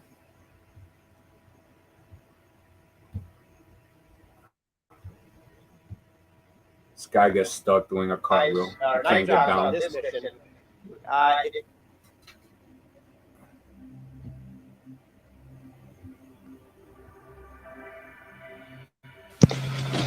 Yeah, Miles, and I'll send you one of these bracelets. I would like one. Thank you. Or you gotta wait before you play it though.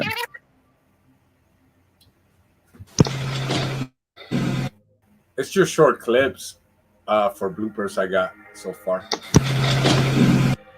Research flat. We'll go to Keep the day jobs, guys. So just pause it real quick. Is this full video? pause it. Oh, full video. Yeah, because it's supposed to be an It doesn't give outro. me the option. Oh. Looks like it's paused. I'm just gonna go to my YouTube channel, bro, and play my Splash Space song, bro. It's my favorite song. We'll do that. Has it got NASA bloopers? Nah, just like, well, yeah, a little bit, but not NASA bloopers. We'll do a NASA blooper stream because I gotta show you the ones I've seen live myself. I've seen them mess up like 3 times watching them live, bro. And then what did it for me was the whole when Elon Musk launched the car in space. I don't know if you saw that, but it was so fake. Even he says, you know, it must be real because it looks so fake. If it was fake, we'll have CGI. So I'll show you that next time too. We'll do a NASA blooper stream. Maybe Yeah, bring that maybe Saturday maybe to the Saturday. debate.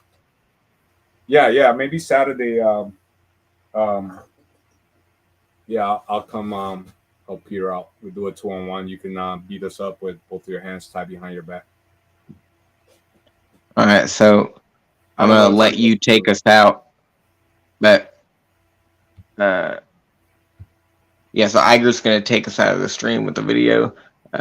Thanks for tuning in.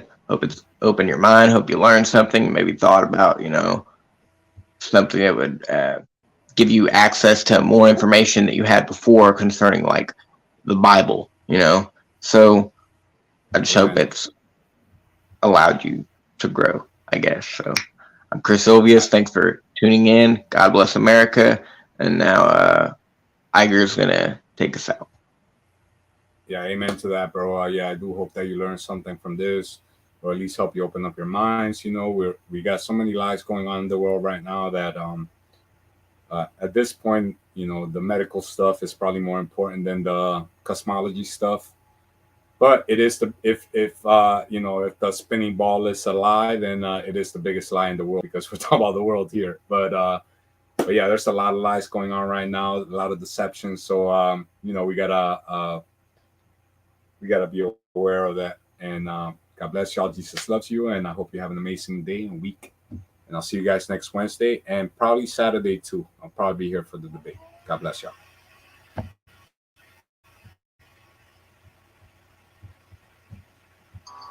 You know, I understand sometimes what a terrible burden it is to know some of the things that I know. And try to wake people up and impart this knowledge to them. And find out that they just have walls built in front of them. They want to be slaves. Now I risk sounding like a conspiracy theorist, but it's no longer a theory. What I'm about to say is fact. The secret organizations of the world power elite are no longer secret. They have planned and are now leading us into a one-world communist government.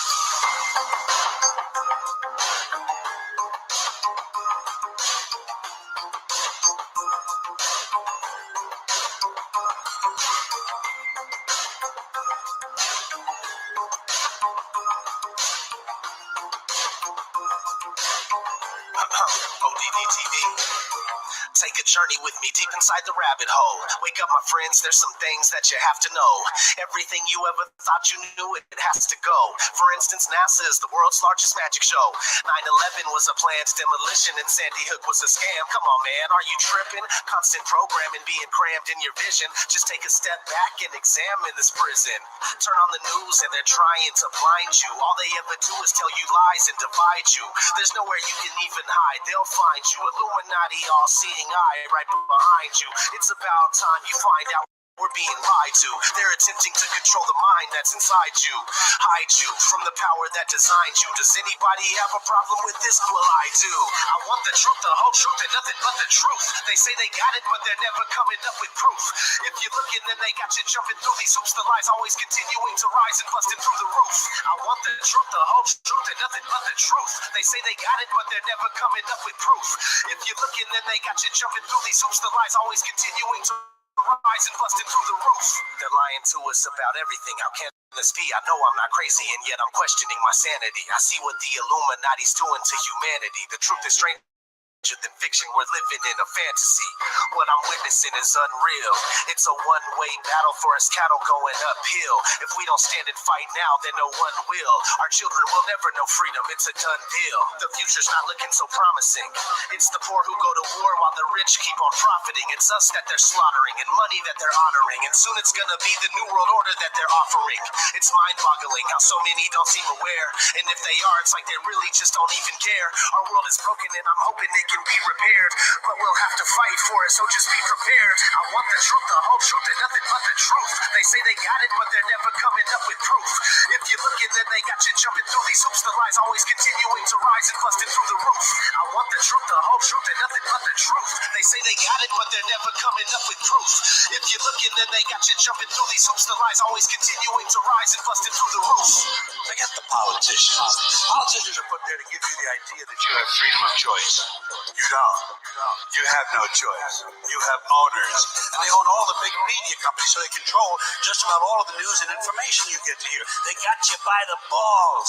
They don't want a population of citizens capable of critical thinking.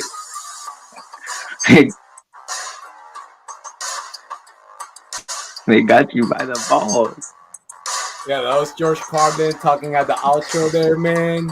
Yeah, dude, George Carlin, dude, that guy kills it. I love that guy. Yeah, he's a hardcore atheist, though, man. Bro. But he was awake to the government corruption, so shout out to that. But he's not exactly a Christian. But, Yeah, and like I said, funny as hell. They don't necessarily make you a Christian, bro. They can make you a New Age or something else. Or they might even make you want to join Freemasonry. Who knows, bro? So don't do it. With that, God bless y'all. Jesus loves y'all. And we'll see you guys Saturday. Deuces.